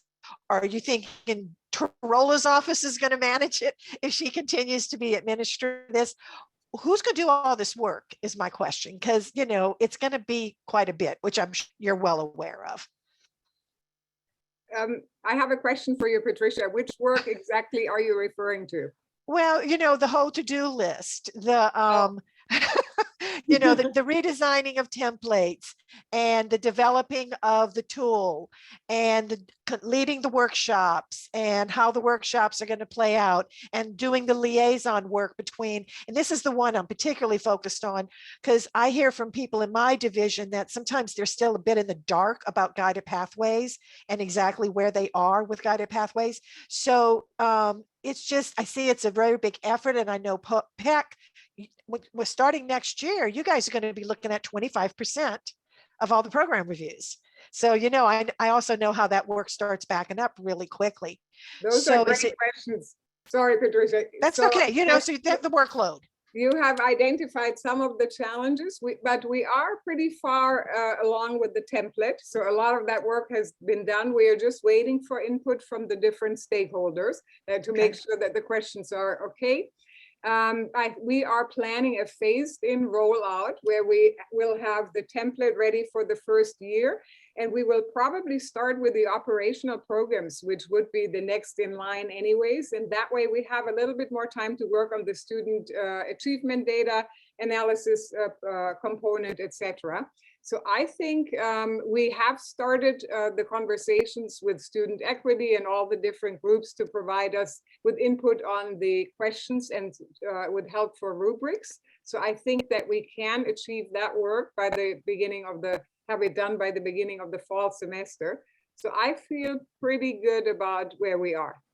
Okay. And I'd like to jump in as well and add that because of this redesign, and we're making program review even more useful in that we're having the program review process be the way that the work that we have to get done related to SLOs and related to course outlines, it's the way that this work is going to be completed. So it is not all about PEC. These are college-wide initiatives. So I think PEC needs to take a much more prominent role to bring this to CPC, to bring this to Senate and involve everybody. It's not just about PEC. Okay, thank you. Any other questions for our presenters? All right, thank you so much. I just want to say I'm glad you decided to get rid of Eluma. Yes, so am I. Thank you, everybody. Thank you. Okay. Try and get us back to our agenda. Please allow me to share. Oy, there we are. Okay. Right. So we finished up liaison reports. I am now on item 5.3, EVP Ralston's report. Pamela? Thank you very much, Dr. Napoleon. In the interest of time, I'm going to do a very short verbal report, and I am going to propose that my enrollment report that's later in the agenda could well be postponed to the next Senate meeting. I know there are a lot of crucial issues on this agenda, so I'll leave that in the hands of Rayanne to make a decision about. But I wanted to share some really great student-centered news with you today. Ezekiel Contreras Forrest won the Board of Governors Student Leadership Award, one of 3. I shared that information out to you college-wide, but it's a really amazing honor that he received, and it's the inaugural award. So it's the first time these awards have been given, and it's so amazing that one of our students is able to represent us in that. I wanted to talk about Benny Chen, whose film is debuting at the Santa Barbara Film Festival, a student who has worked with Curtis Bieber. It's his directorial debut, and he's doing quite an amazing set of work with that. In addition, I want to recognize Josh Molina and his work with the journalism students. Our own channels has won the General Excellence Award for online newspapers in the state, along with 12 other amazing awards. And so I'm really quite excited about that. I wanted to remind you that our commencement is virtual this year, and it is happening on May 7th, and I'm hoping you are all able to participate. I found last year that you could live stream commencement and Zoom with your SBCC friends and colleagues in a safe cocktail environment. So if you were interested in that, I wanted to mention that to you. And then I wanted to share some of the numbers with you about who our students are who are graduating in the time of COVID. So we are conferring 4,370 degrees and certificates this year for almost 1,600 students, 1,598. That is 138 fewer students than last year, but it is 46 more degrees and certificates.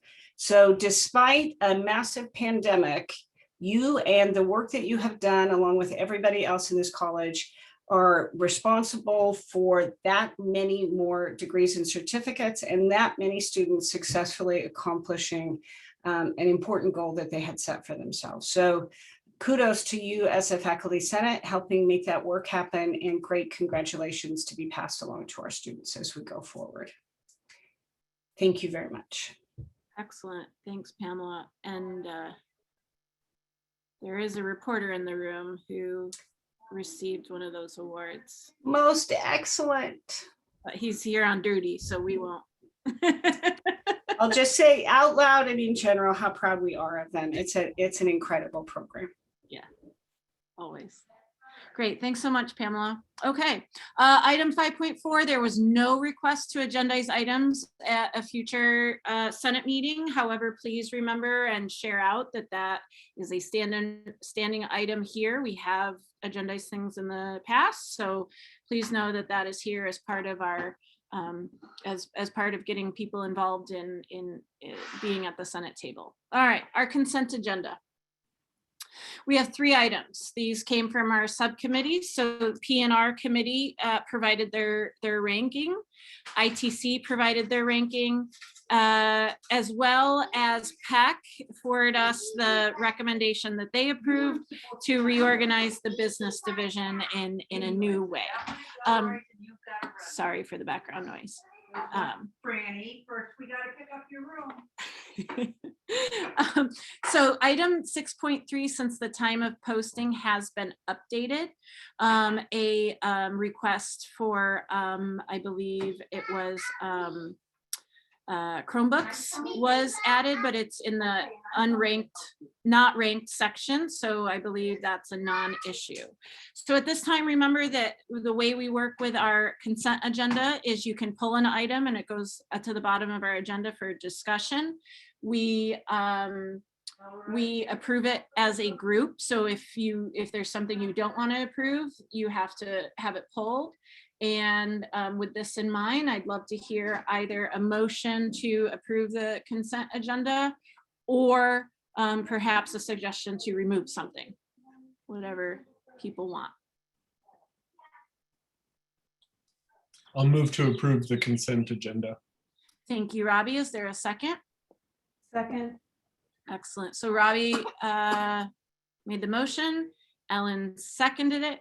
Is there any discussion? Okay. All right, so we'll do a vote by roll call. So your vote is either yes, no, or you may abstain, which is a non-vote. Cornelia? Yes. Counselor Jen? Yes. Ellen? Yes. Jenny? Yes. Patricia? Yes. Michelle, she might not be available to vote. Michelle, are you here? Okay, so Dee Dee has her proxy. Dee Dee? Yes. Okay, and so Dee Dee, your vote? Yes. Pam? Yes. Kathy? Yes. Robin? Yes. Jen? Yes. Robbie? Yes. Ruth? Yes. Tara? Yes. Russell? Yes. Trisha? Yes. And Anna. Yes. Excellent. Thanks so much, everyone. I believe that was unanimous. Okay. Information items. All right. So I made a report out about this several times. The ASCCC, the State Academic Senate, had a request for us to participate in their DEI survey. I amassed a group of people steering, faculty and staff, trying to center those that identify in the BIPOC community. For those of you that aren't familiar with that, that's Black, Indigenous, people of color. And so we collected that, and so we have that here. This was a hard lift for our campus because it was another survey, and a lot of people have a visceral negative reaction to the thought of participating in a survey, especially our Black, Indigenous, and colleagues of color. So you know, we really tried to have like open and honest conversations about like what this means to collect this survey. Who are we trying to center? What are we trying to do with this? And the answer to that might be literally nothing other than submitting it. But one thought I had was that unlike the DI survey that the college did under Dr. Benjamin's direction, this is something that the Senate now owns. And it's my understanding that at least some senators and some faculty feel as though we really haven't done enough or anything at all, sometimes you hear, to respond to our college-wide DEI survey. So what I would like you to do is, if you haven't already read it, to read this. This is not redacted. This is as given to the ASCCC. Think about it, and if we want to do something with what we have in our survey as a Senate, and you have ideas around that, please let me know, please let steering know, and let's do something with this so we can be proactive. Item 7.2, I especially want Jen and Robbie and Pam to make sure that their faculty are aware of this grant opportunity. But I mean, obviously we all should share out to all faculty, but there is an NSF grant for sorry for the background noise. It's totally fine. There's an NSF grant It has it's a little bit wide in its focus. It says that, you know, we can either focus on things like robotics and cybersecurity, or you know, anti-racism, pedagogy, and things like that. So there is going to be a larger Title III, I believe it's called, NSF grant coming out. And so this one isn't that one. This one's a smaller one. And if we don't apply for it this year, we can apply for it next year. So if you are interested in this at all, please email Rachel Johnson. And like I said, the science people on Senate, please make science and math, please make sure you get that in front of your faculty. Okay. Finally, we're to our discussion items. So item 8.1. In the fall, we, through a consent item, appointed Kathy O'Connor as our delegate to represent the college at the state plenary. At that time, we also sent, it's all virtual, Ruth, and paid for Ruth to attend the plenary as well, in an attempt to get others involved at the state level, and kind of sharing that, not only the responsibility, but that idea again of institutional history and things like that. So the form is due April 9th. So we don't have to make a decision today. Again, historically, Kathy O'Connor has done that. Perhaps she's interested in it again. But perhaps one of you is interested in this role as well. So we can discuss this more. You can ask questions. We can make a motion to appoint someone. Where are people at with this? Robbie? Just to make sure I remember correctly, did we send Ruth with Kathy O'Connor previously with the understanding that it was sort of so that she could get used to it all and possibly consider doing it again? Sorry, Ruth. Yes, but I didn't want to necessarily pin that on her. Sure. Okay. Consent is always important, right? So yes, that was definitely part of our conversation. Also, I want to point out that, something that really surprised me when I went to the state plenary myself was, here I am eating breakfast, sitting next to someone. This is when it was in person a couple of years ago. Remember when we all traveled and went places and talked to people? And the person next to me was, a brand new representative from his college, hadn't even been on Senate a full year. And here he sat, he's like, I don't know what I'm doing, and that was really true at the state Senate for a lot of people. And so I think Santa Barbara City College has a history of, keeping those that have had that experience to go back and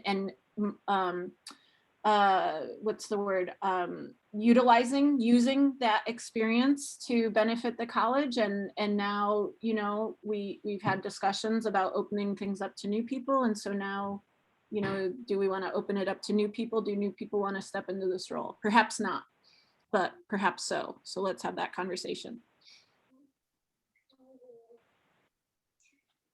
I welcome anyone stepping up into the role. Great, thanks, Ruth. Trisha? Oh, I don't have anything. I Oh. just activated the button, sorry. Oh, okay, I saw you unmute yourself. Kathy, are you unmuted? I see your phone is unmuted. I'm here. Okay. Oh, are you always unmuted? I thought you unmuted yourself. I was unmuted. I unmuted to vote, and then I just put my phone on mute after that. Oh, okay, got it. Cool. Okay, so what do we want to do as a Senate? Ruth is saying that she would welcome anyone. Kathy has experienced this historically. Many of you are attending plenary.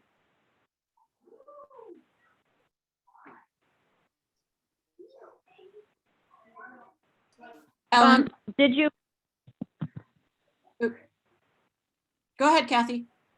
Well, I was just going to say, did you explain to the group? I can't remember if it was in sort of the email here, what the delegate does. So you go to the Saturday session and you vote on the positions of the Senate, the executive positions, and then you vote on the resolutions, and then you have an opportunity to speak to the resolutions if you feel that you would like to do that. So that's basically what it is. I think it's much shorter now that we're Zooming everything or being online. The voting last time only lasted about, I think it was 3 hours. I think we were done right before lunch. When it's in person, it usually goes into the afternoon. So it means a pretty much all day Saturday commitment. Yes, thank you for sharing that. I don't think I explained it fully, Kathy. What I did explain via the email is that the state Senate does a lot of their work through these resolutions. And so you can get a really good idea about what is happening at the state level through these resolutions, because that's what guides their work. And then of course it trickles down to us. So thank you for that further explanation of that. And also I view this as a really great opportunity to basically network with other people across the state. Patricia? Oh, yes, I just wanted to point out a couple of more things about the delegate roll. Over the entire course of the plenary, these resolutions are consistently being revised. And there are also sessions on Thursday, sessions on Friday that it's helpful to attend. So you can understand what it is that you were voting on. There's also a bit of a campus liaison and outreach function, because some of these resolutions have direct impact on our college and our various departments and programs. And the delegate would need to have an understanding of, basically she is voting for the college. So that's another very exciting opportunity. Notice how positively I'm framing this for people to participate. Yes, thank you for that. Ruth? Don't assume that I think this is the case, but if no one's eager to do it, I'd be happy to do it. But I will say again that I welcome someone else stepping into the role and participating, especially since I've been appointed as the, oh my gosh, I can't even think, legislative liaison. But we'll see. Hopefully someone here is willing to take on this role. Thanks, Ruth. Ellen? Ruth, I was actually going to nominate you. It was before my time on Senate, I guess, that that you went in the past, but I like that idea of that history of you having gone in part with the idea of new people learning about this role. I would like to sort of continue that process and nominate you to do it. Okay. What? I'm really sick. I didn't hear that. What? I'm just kidding. I nominate you, Ruth. Ruth has been nominated. Is there a second? I'll second. That's Anna. Thank you, Anna. So we have a nomination. We have a first. We have a second. Patricia, can you help me out here? How should we handle this? Do we need to move the nomination to action? What do we do around this? Or can I just say Ruth is it? Do we have to vote? We could carry this over for the next meeting for consent, but I think time is a factor here. I think a simple informal consensus would be fine. Okay. Given the subject matter of, given the non-controversial subject matter of what we're talking about. I think the only sensitivity is does Ruth want to do it? If she says yes, no, then I'll we can do just, it. No, okay. I'll do it. If I don't sound, enthusiastic, it's because I'm not feeling well. I'll do it, Okay. absolutely. But I just wanted to provide that opportunity in case anyone else was really wanting to participate at the state level, because that's a different role than at this table. Oh my gosh. Okay, Ray, I think you could just go ahead and proceed unilaterally on this. Okay, cool. Yes. There's also children running around my kitchen. Okay, so I'm going to proceed unilaterally. So we won't have an informal vote. And I'm just going to say, unless I hear otherwise, if anybody's dying to do this, Please know that this is a role that a person that's brand new to the Senate, that's brand new to going to plenary can do. But yes, it's true that Ruth observed in the fall to represent us. So unless I hear otherwise, we're going to move ahead with Ruth, and I'm going to fill out the form and send her name forward. For those of you going to plenary, please make sure that you check in on these resolutions, check them out. We'll have the same conversation for the fall, maybe, depending on who's going to plenary and things like that in the fall. So just like I said, this is an opportunity for professional growth and development. So, you know, go after it if this seems something that you're interested in.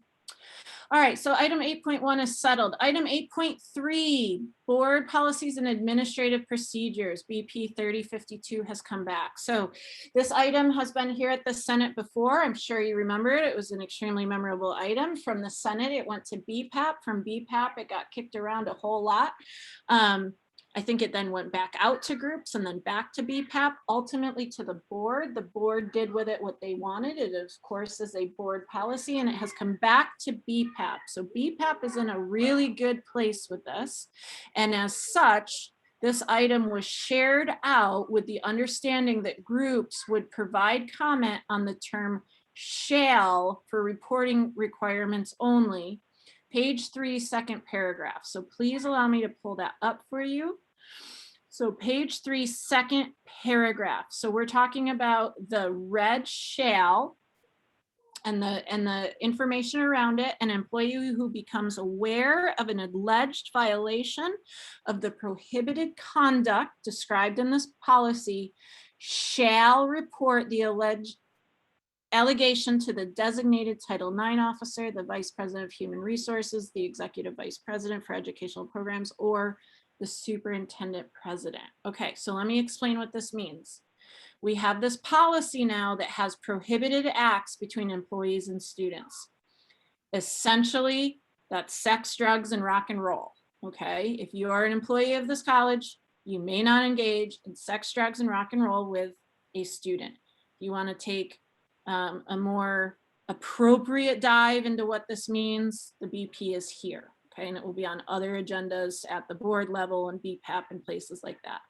The only thing we're discussing is this idea that if you are observing or have become aware of or observe a violation of this policy, like let's say you are at, you know, a party, and you notice something, or you know of a colleague that is acting inappropriately with students, if you, whatever, there's a million examples, right?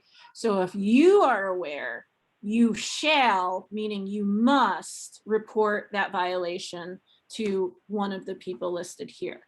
So this is an idea of mandatory reporting. And I use that word cautiously because of course, mandatory reporting has an official legal definition around child abuse. But here we're talking about mandating it for all of us to basically report on colleagues. So with the issue of time in mind and important items on the agenda, I'd like to handle this item as such. I'd like to hear somebody that is against using the phrase in here of shall, or somebody that is for using the phrase in here of shall. And then we'll come to some consensus. So if you feel either way about this language, let's hear from you, please.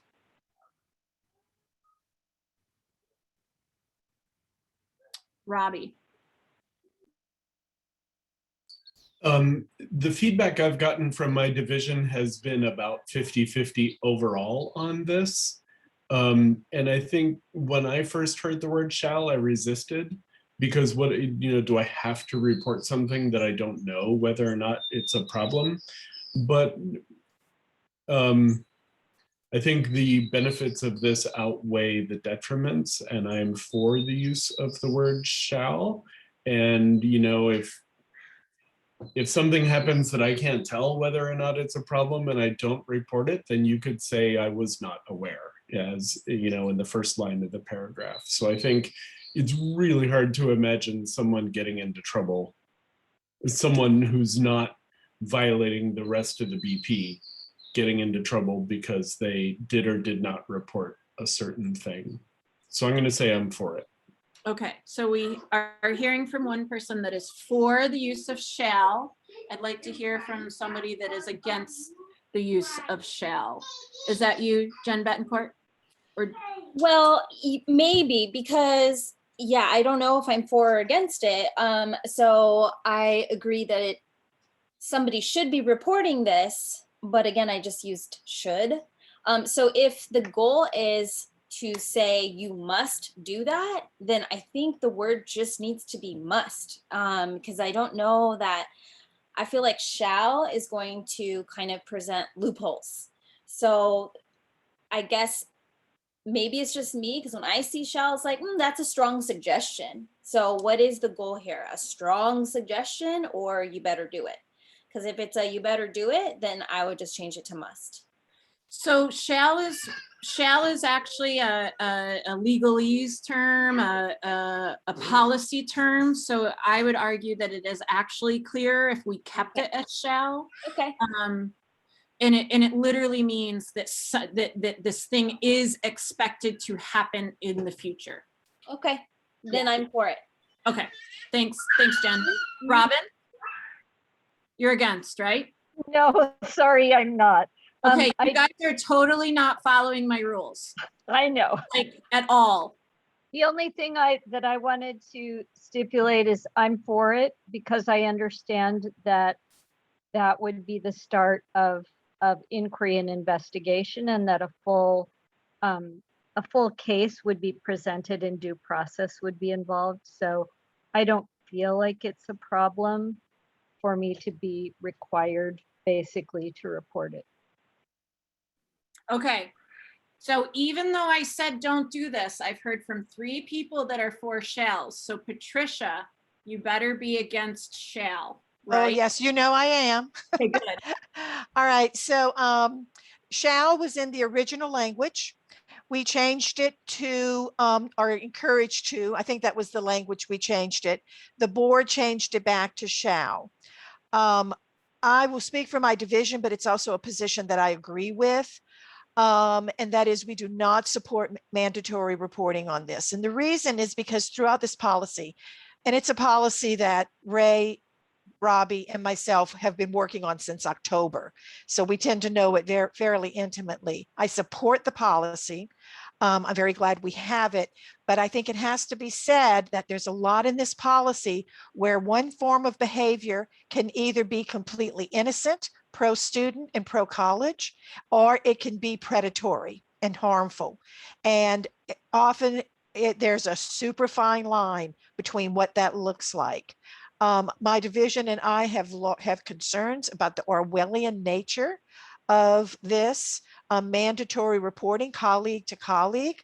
And we really support putting back the original language. We think that this could lead to a lot of animosity between colleagues. It could lead to a lot of work for for the people that are doing the investigation. And there are people in my department who don't have complete confidence that these investigations would be carried out in a pro-faculty way. So I'm aware of all of the arguments for this policy, but this is a sticking point for my division and myself. It has been from the beginning, and it remains one.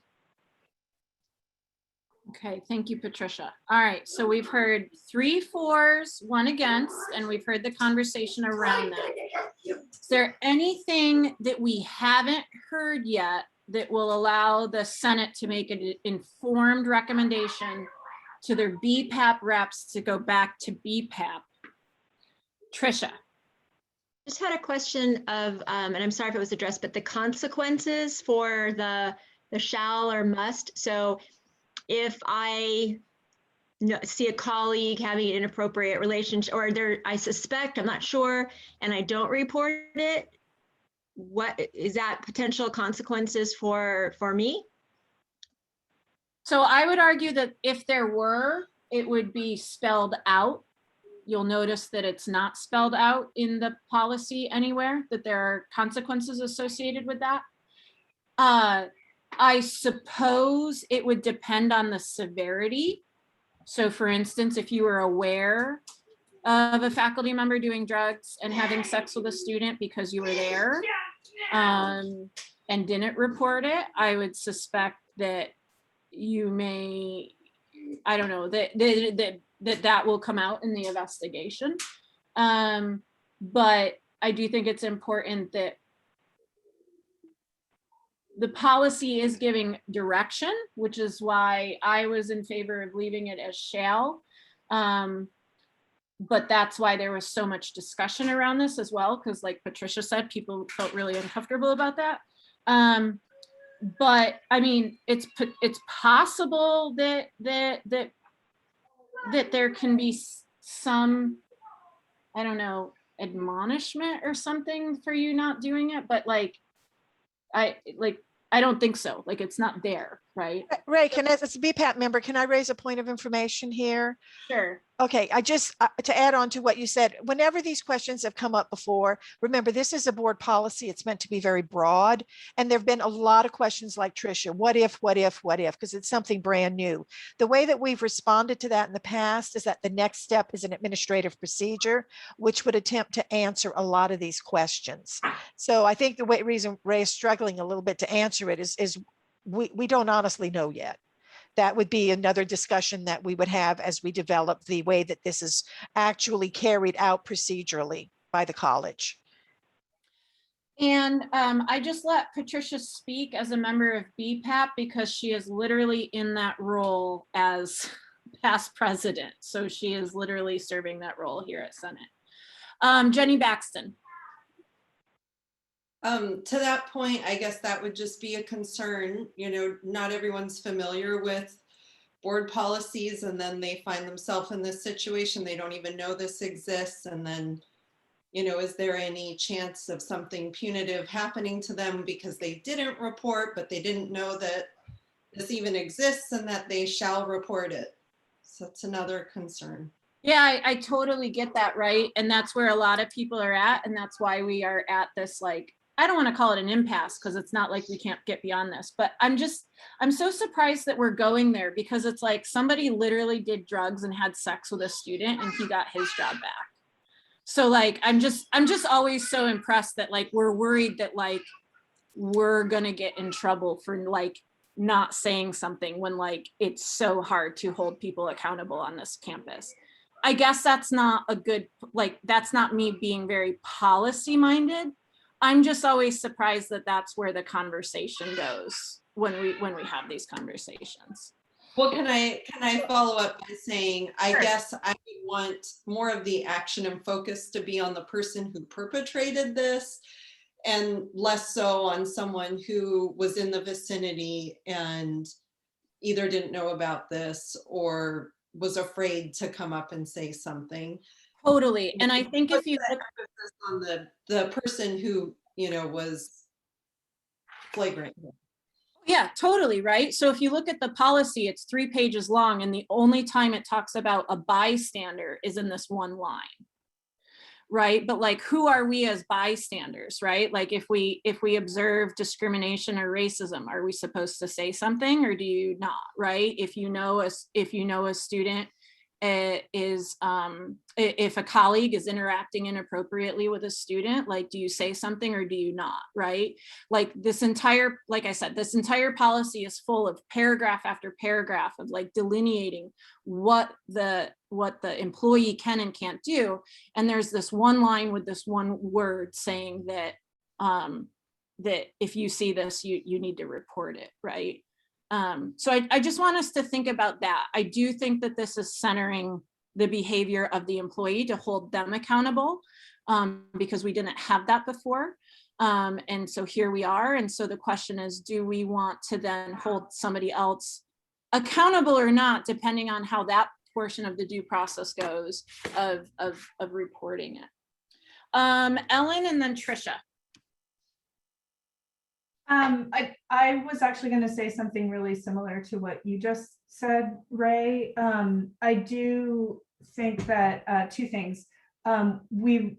we need to center students when we think about the impact of a policy like this. And I am most concerned about the risk of harm to students. And if it is expected that we all take responsibility for keeping our students safe, then we would report something if we know something is potentially harming a student, or even if there's a question. And I think we've been talking a lot about transparency and accountability and saying it in meetings and all of that stuff on campus. And so I think the word shall is very much in line with that. These are our values and we shall address it when there's some behavior that runs counter to them. Trisha? Oh, I just want to clarify. I realize my example, because I was trying to be with a concrete example, but my main point, underlying reason is if you're saying you are required to do this and then aren't any consequences, then it's or any clear idea of what your role is, then it kind of doesn't mean anything. And then every time there's you have to do this, it's kind of dilutes the impact of it. So I was actually kind of the opposite of it. I was thinking that, yeah, people really need to report this. And but if it's like it's a rule or it's mandated and you must do it, and there's not clear, someone's ordering you to do it, the consequences are, then the word doesn't have as much, it kind of dilutes. Yeah, I know I'm rambling here, it's a long day, but it dilutes the meaning.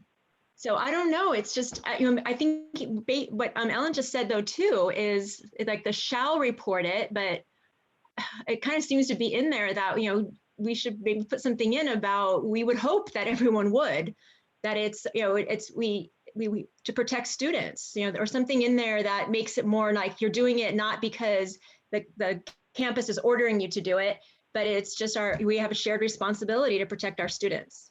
So that would be kind of the only sort of hesitancy I have about that word.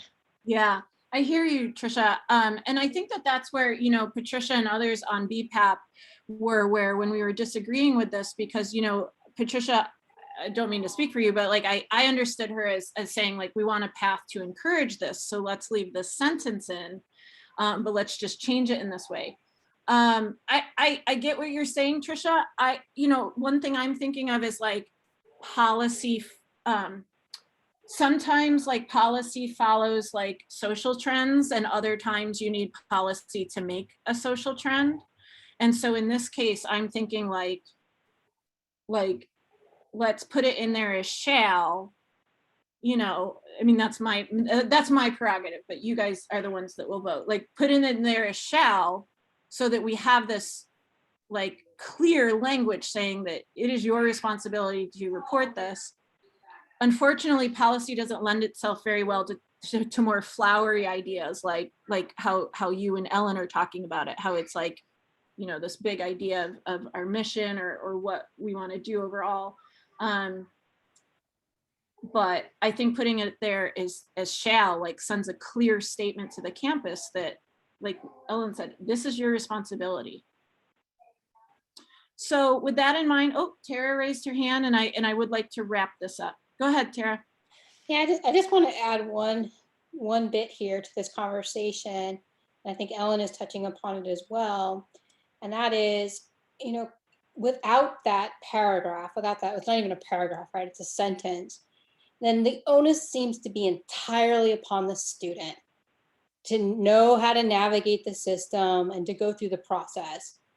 But I've had at least 5 students come to me and report an incident, and then I have helped to shepherd with the student to do a Title IX report. So I think having that sentence in there reminds us that, hey, most of the time, this sentence is probably going to apply to when a student tells you something has happened. And we don't want the onus to be entirely upon the student, but to know that part of our role as faculty is to be supportive and to be helpful in that process. Boom. I really like that point. Thank you, Tara. Anna? And just to add to that piece, it also gives us the opportunity to kind of put it out there, knowing this is an expectation of us, and also frees us a little bit of the fear of reporting, which I think is important. And we should be centering students, and yeah, yeah. So, Patricia, Robbie, how do you want to handle this? Do we want a formal motion of the Senate? Do we just want like a consensus, thumbs up, thumbs down where we're at with this so that we can go back and say the Senate discussed this and this is what we want? What are you thinking? I think a vote might be good. So could we have to move it to action and then vote on it?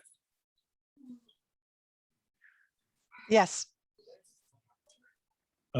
So I'll move this to action. Okay. second. Okay, so, oh, hold on. Wait a minute, that's too general. You are voting to move what to action? The Senate voting- shall or not? I'm voting to move the decision about this document to action so that we can vote yes or no on that word shall. Okay, so the motion is just to move it to action. So we have a motion made by Robbie, a second by Robin. Any discussion on moving this to action? Can we vote by acclamation to move this to action? Patricia, we did No, that. you need to have a majority vote. We need a roll call vote. All right. Majority. So yes, no, or abstain on moving this to action. Cornelia? No, I would like to think about more about this. Jen, Counselor Jen? I'd like to think more about it. No. Okay, so we got 2 no's. Ellen? Yes. Jenny? Yes. Patricia? Yes, and I have a comment about protocol. What's your comment about protocol? BPAP wants an answer on this Friday, right? Do we, I mean, I just thought of this. Do we have the option to delay? Because remember, the board put us on a deadline for this. I'm sorry, this is so out of order. I just want to know that if we don't vote on this, that our recommendation can still move forward to BPAP in a timely way. Patricia, why don't we let the cards fall where they? Okay, and then we can find that out. All right, thank you. Right, 'cause right now we have Yes, 2. I'll vote to move it to action. Okay, so we got, let me do the count. Ellen, yes. Jenny, yes. Patricia, yes.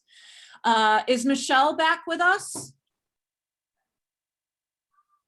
Okay, so I'm gonna call for Dee Dee for her proxy vote. Yes. Okay, and Dee Dee, your vote? Yes. Thanks. So that's 5. Pam? And I'm just clarifying, I'm voting to move it to action. Yep, that's the only Okay, motion on the I will table. vote yes to that. Okay, so we're at 6. Kathy? Yes. That's 7. Robin? Yes. 8. Jen? Yes.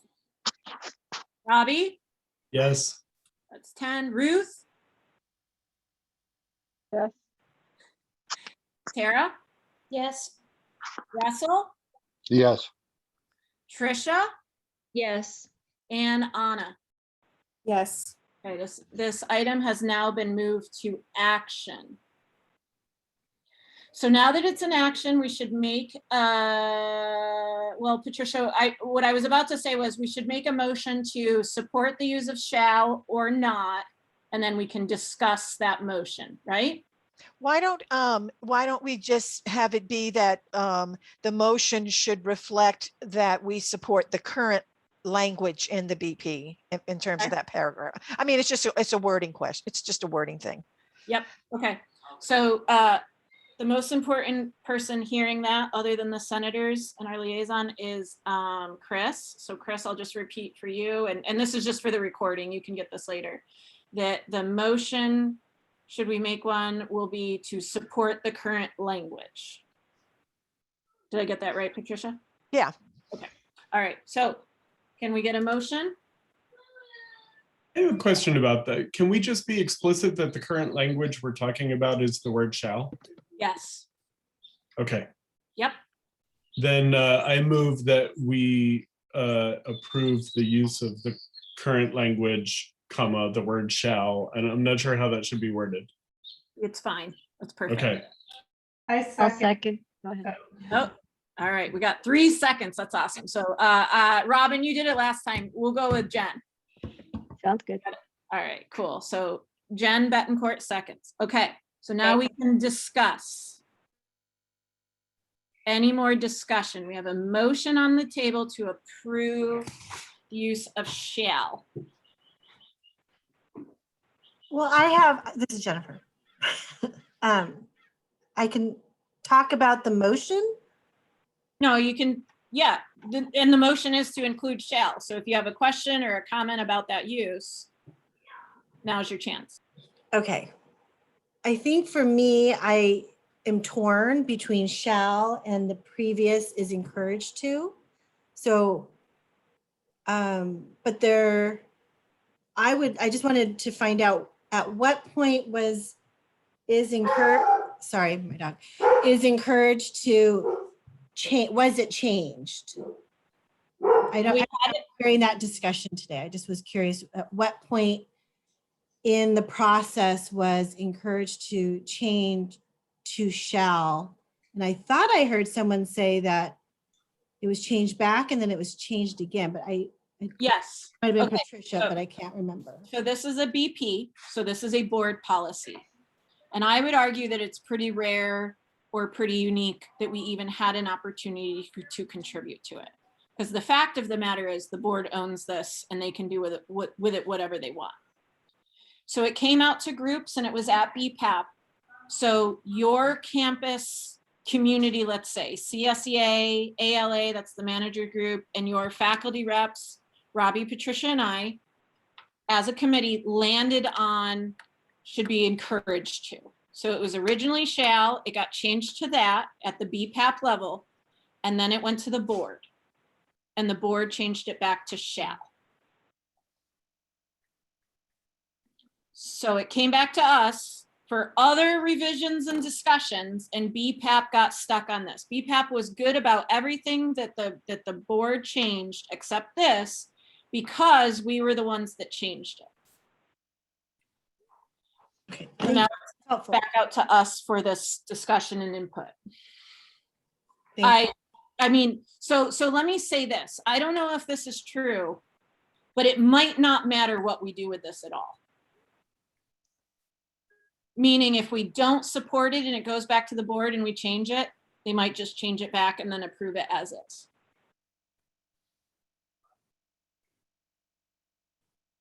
I'm not saying that's. I concur with that possibility. That seems definitely possible. So I'm saying, like, this is our chance to get our voice in. If we are against this, we vote this motion down and then it's clear to the reps what we need to do at BPAP. And I'm not saying that as a threat. I'm saying, like, this is our opportunity to give this feedback to the board.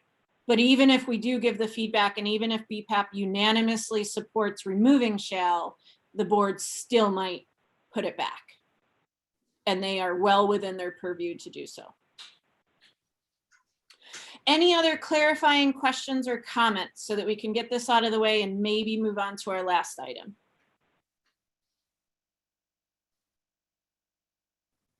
All right, so let's get this vote done. So you are either voting yes to support the current policy that includes shall, you are voting no, or you are abstaining, which means that that's essentially a non-vote. Okay, roll call vote. Cornelia. I'm abstaining. Counselor Jen. Yes. Ellen. Yes. Jenny. Yes. Tricia. Was that Patricia? Yes. No, my vote is no. Got it. Michelle.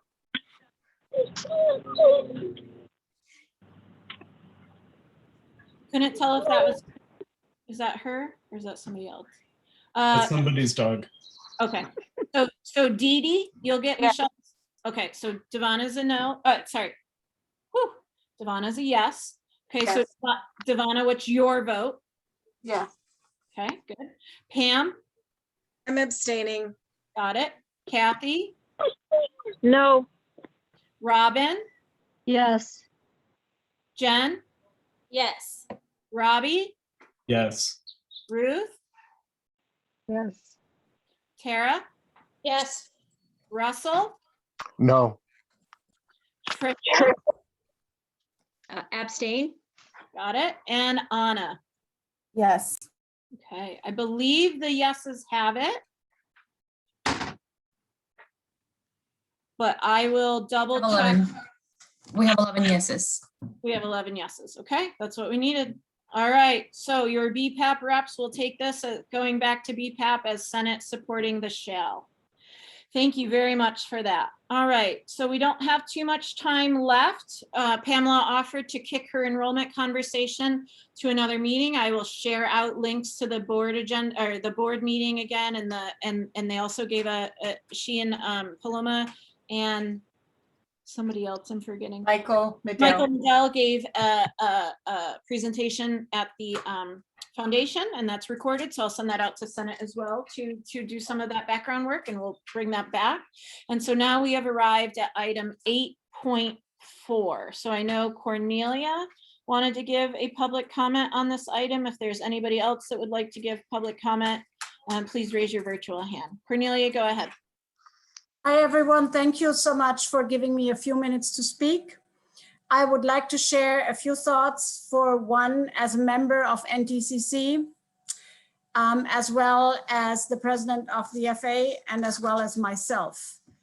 In all of these three roles, I would like to thank Kathy O'Connor and Peter Georgakis for their years of service on the Committee for Non-Teaching Compensation. To serve on NTCC requires a lot of time and commitment, not only because the committee usually meets rather late on Friday afternoons. It takes a lot of time to understand those formulas and weight factors and how things work. The discussions can be challenging at times. They are usually not easy ones. Those of you who remember Tom Gary, he used to call it the committee from hell. Well, the committee has been important. It assured that faculty who did extra work were compensated for this work.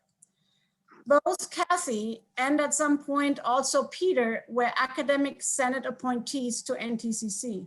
More recently than Peter was appointed by the FA. I just wanted to use this opportunity to say thank you to them today as they are stepping down. Also, my thanks go to the dozens of stipend recipients who provided the committee on very short notice with their job descriptions when the committee asked for them in February. We got about 40 of these responses, and the vast majority are very good and very helpful. I'm sure people spent quite some time to write those up, and I want to make sure that this does not go unnoticed. Finally, I want to thank the Academic Senate Steering Committee for sharing their ideas for a new format of NTCC. I understand that a changed composition of the committee is desired. The FA has already shown support of such a change by offering the district negotiation team that we amend the FA contract or sign an MOU to make this change possible very quickly. Plus, in order to support this effort, I would like to offer that I also resign from the committee, and that in the future, all voting faculty members on NTCC are appointed by the Academic Senate. Thank you for your time. Thank you so much. We do have an AP that outlines that the FA president or an appointee must serve, so we'll have to figure out how to navigate that. But thank you so much, and thank you for your commitment and service on the committee, Cornelia. So now we are at item 8.4, Senate steering recommendations for NTCC. So last time when we addressed this item, we were talking about that these were Senate steering's recommendations. Do we like them as a Senate body? Do we hate them? Do we adapt them and say that the Senate as a body recommends these to the EVP who this committee reports to? Where are we at with these recommendations? Ruth. I just want to point out that one of the recommendations was that we follow our AP. Yeah, so that's exactly why I said that, right? So it's fine if the FA president wants to resign from this role, but the recommendation was to follow the AP. So that's why I'm curious what we will now do with that. But we can, that's to be handled outside of this Senate meeting, the agenda item today. And the point at which we should be discussing is what do we want to do with these recommendations? Look. So Patricia? Yes, I actually would like us to discuss the recommendations and then if we could reach some consensus to forward them to the EVP. These are just recommendations, folks. I need to reiterate that the Committee on Non-Teaching Compensation reports to the EVP. It's an operational committee, so these decisions are really hers to make. I also want to say that I was part of the steering conversation that developed these recommendations. Some of the bullet items I feel really strongly about in terms of updating resources, in terms of shifting into more of a shifting responsibility to the FA because these are compensation issues with a heavy role for the Academic Senate to advise. I know there has been some bad feeling that has arisen from this, and I just really need to reiterate what Cornelia said. I chaired NTCC for 2 years, and nothing in my effort here to develop these recommendations were meant to, I just really need to acknowledge how hard these committee members worked. My role in this was really to update a committee that I think needed updating processes and procedures that needed it. And I'm really happy to hear that the FA has agreed with this and that we're moving ahead with some of these already. But ultimately, I'd like us to have some consensus on this and move them forward to the EVP for her consideration. Thank you, Patricia. Jamie? Yeah, as has already been stated, the FA is in support of these changes, including moving the workload factors from the committee to the collective bargaining agreement. But I would once again like to ask the Senate to incorporate another recommendation that some of the TLUs that are earmarked for the Senate be voluntarily shifted to the FA to help compensate us for this work, for the other 2 items that have been undelegated and sent back to the FA, as well as some additional work that we have taken on at the suggestion of the Senate. And I'm talking about having 2 new board members and our consultation council. Those were things that came out of Senate ideas or reaction to Senate's desire for the FA to have divisional representation. The Senate gets 48 TLUs every semester and we get 4. And the addition of the 2 board members and the consultation council essentially uses up those 4 TLUs just from that additional work. There's also a tremendous amount of additional payroll expenses that we've incurred from negotiating and meeting for the previous items that I mentioned, the TLU limits specifically and the evaluations.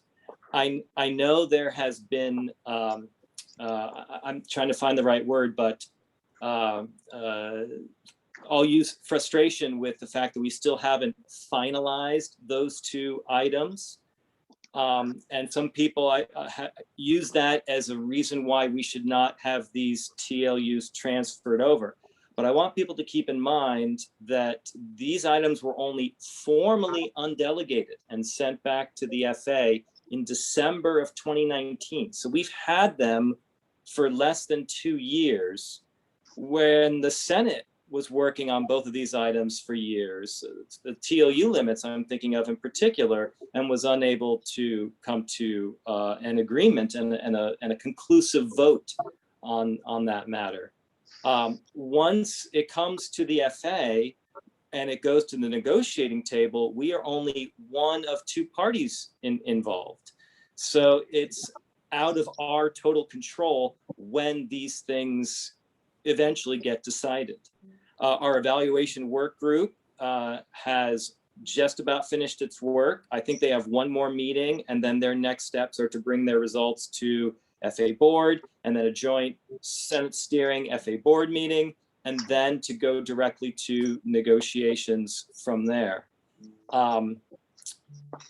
So, and also, I'd like to say that the idea that we're not working fast enough, so we kind of don't deserve to get compensation for this work, I don't understand that at all. If work is being transferred from the Senate to the FA, then compensation should be transferred. Just like on NTCC, when you're looking at the stipend recipients, if that work has gone away, then the stipend should go away as well. It's the same logic that would apply in both situations. So I would request that Senate would incorporate that into these recommendations. Jamie, have you all discussed negotiating TLUs for your union work instead of asking the Senate for them? That yes, and you know, negotiation. Things in negotiation are. I am not sure what I'm at liberty to say or not, because there's some level of confidentiality about that. But yes, we of course we are trying to increase our TLUs through negotiation. We also have dues, right? And we have some of the lowest dues in the state, and we think our faculty appreciate that. We're trying to make do with what we have in terms of dues. But the fact of the matter is that the people who work at the FA are not compensated properly for the work that they do. A senator gets a TLU. Jamie, Jamie, I gotta stop you. So FA compensation is not an agendized item for today. So I totally hear you want the Senate to incorporate those recommendations in the recommendations. So I think we're there, like loud and clear. Pam, Robin, and then Patricia, and time is quickly coming. If we're not talking about compensation right now, then I'll lower my hand. Well, so may I ask a question? I do want to say I'm not opposed to having this conversation at all. I just want to know, I know this conversation came to Senate before, and I wasn't on Senate at that time, and I was curious about, you know, maybe the reason, and again, since it's not agendized, this is going to be a longer conversation. I just don't know the reasons that maybe it didn't pass before. And I'm happy to not have that answered now, and we can save it for a future agenda. I don't want to get into assumptions about what senators were thinking at that time and why they voted certain ways. I think that you know is highly problematic for me to do. I do want to say that the FA is the one that owns the contract, so it's in the contract how many TLUs the Senate gets. So it's a little bit funny that it keeps getting brought up that these are our TLUs and that we should share them. The union can raise dues, the union can negotiate for TLUs for their work, the union can, I don't know, ask for donations, I'm sure. I don't know. So yeah, if we want to agendize this, it seems like we do. It seems like a larger discussion between the FA and the Senate. Let's agendize it. I'm willing for the Senate to talk about whether or not we want to give up, quote, our TLUs to the FA to do their work. Let's see. It was Robin, Patricia, and then Robbie, and then we really got to end this meeting. Yeah, I'll try to be really fast. I have one question that I think is a yes or no question. At this point, I'm not aware, but I'm not aware of a lot of things. What portion of a TLU or TLU funding is currently allocated to the Senate's role in evaluations or in NTCC? Is there any? That's why I ended up. I don't quite understand the question. So can you So repeat of it? the Senate's TLUs, is any funding of the Senate's TLUs currently allocated to the Senate's role in a previous role in evaluations or the current role in NTCC? Is there compensation? Okay. No, there is no compensation for anyone at NTCC or evaluations. And there wasn't any. So it went from, yeah, I mean, the Senate wasn't like working on it per se. Well, I guess that's not true. AP was working on it. But okay. My other just confusion is that it's true that this is a new role for RFA, but my understanding is that across campuses that the most common place for, in fact, the accepted place for negotiation on evaluation policy and also for stipends and faculty compensation would be the FA, correct? yes, so there's the pedagogical piece of evaluations that are, that should live within the Senate and should be owned by the Senate. And that, and I hope that we do have those conversations with the FA soon. It's a little bit confusing that they're so close to finishing the evaluation and we haven't talked about the pedagogical piece, but that's neither here nor there. But speaking of the, negotiation of compensation, it is extremely highly unusual for that to live at the Senate. And so actually, remember, I asked for that tech assist and I got the tech assist from the State Academic Senate, and the letter with that information, basically saying that, that this is highly unusual, it's right here. Compensation is usually a union issue, et cetera, et cetera, et cetera. So that is an external person. So I guess my question is, it is not an unusual thing for a bargaining unit to be requested to take on this work. That's No, it. absolutely not. No, this is their work. This is their work. And we are Got it. very unique in that it was the Senate's work. Got it. Thanks. Thanks, Robin. Well, actually, can I clarify? It's not unusual for the unions to be taking care of this work. I don't know if it's unusual or not for them to, be asked to take care of this work, because I believe most of them already do. So I don't know, we might be in an unprecedented situation where this is being folks, moved. as Senate parliamentarian, I'm going to step in with a point of order. It is now 5:34. We agreed to meet until 5:30 today. Yes, we did. And I just want to be clear, the Senate isn't asking you to do work.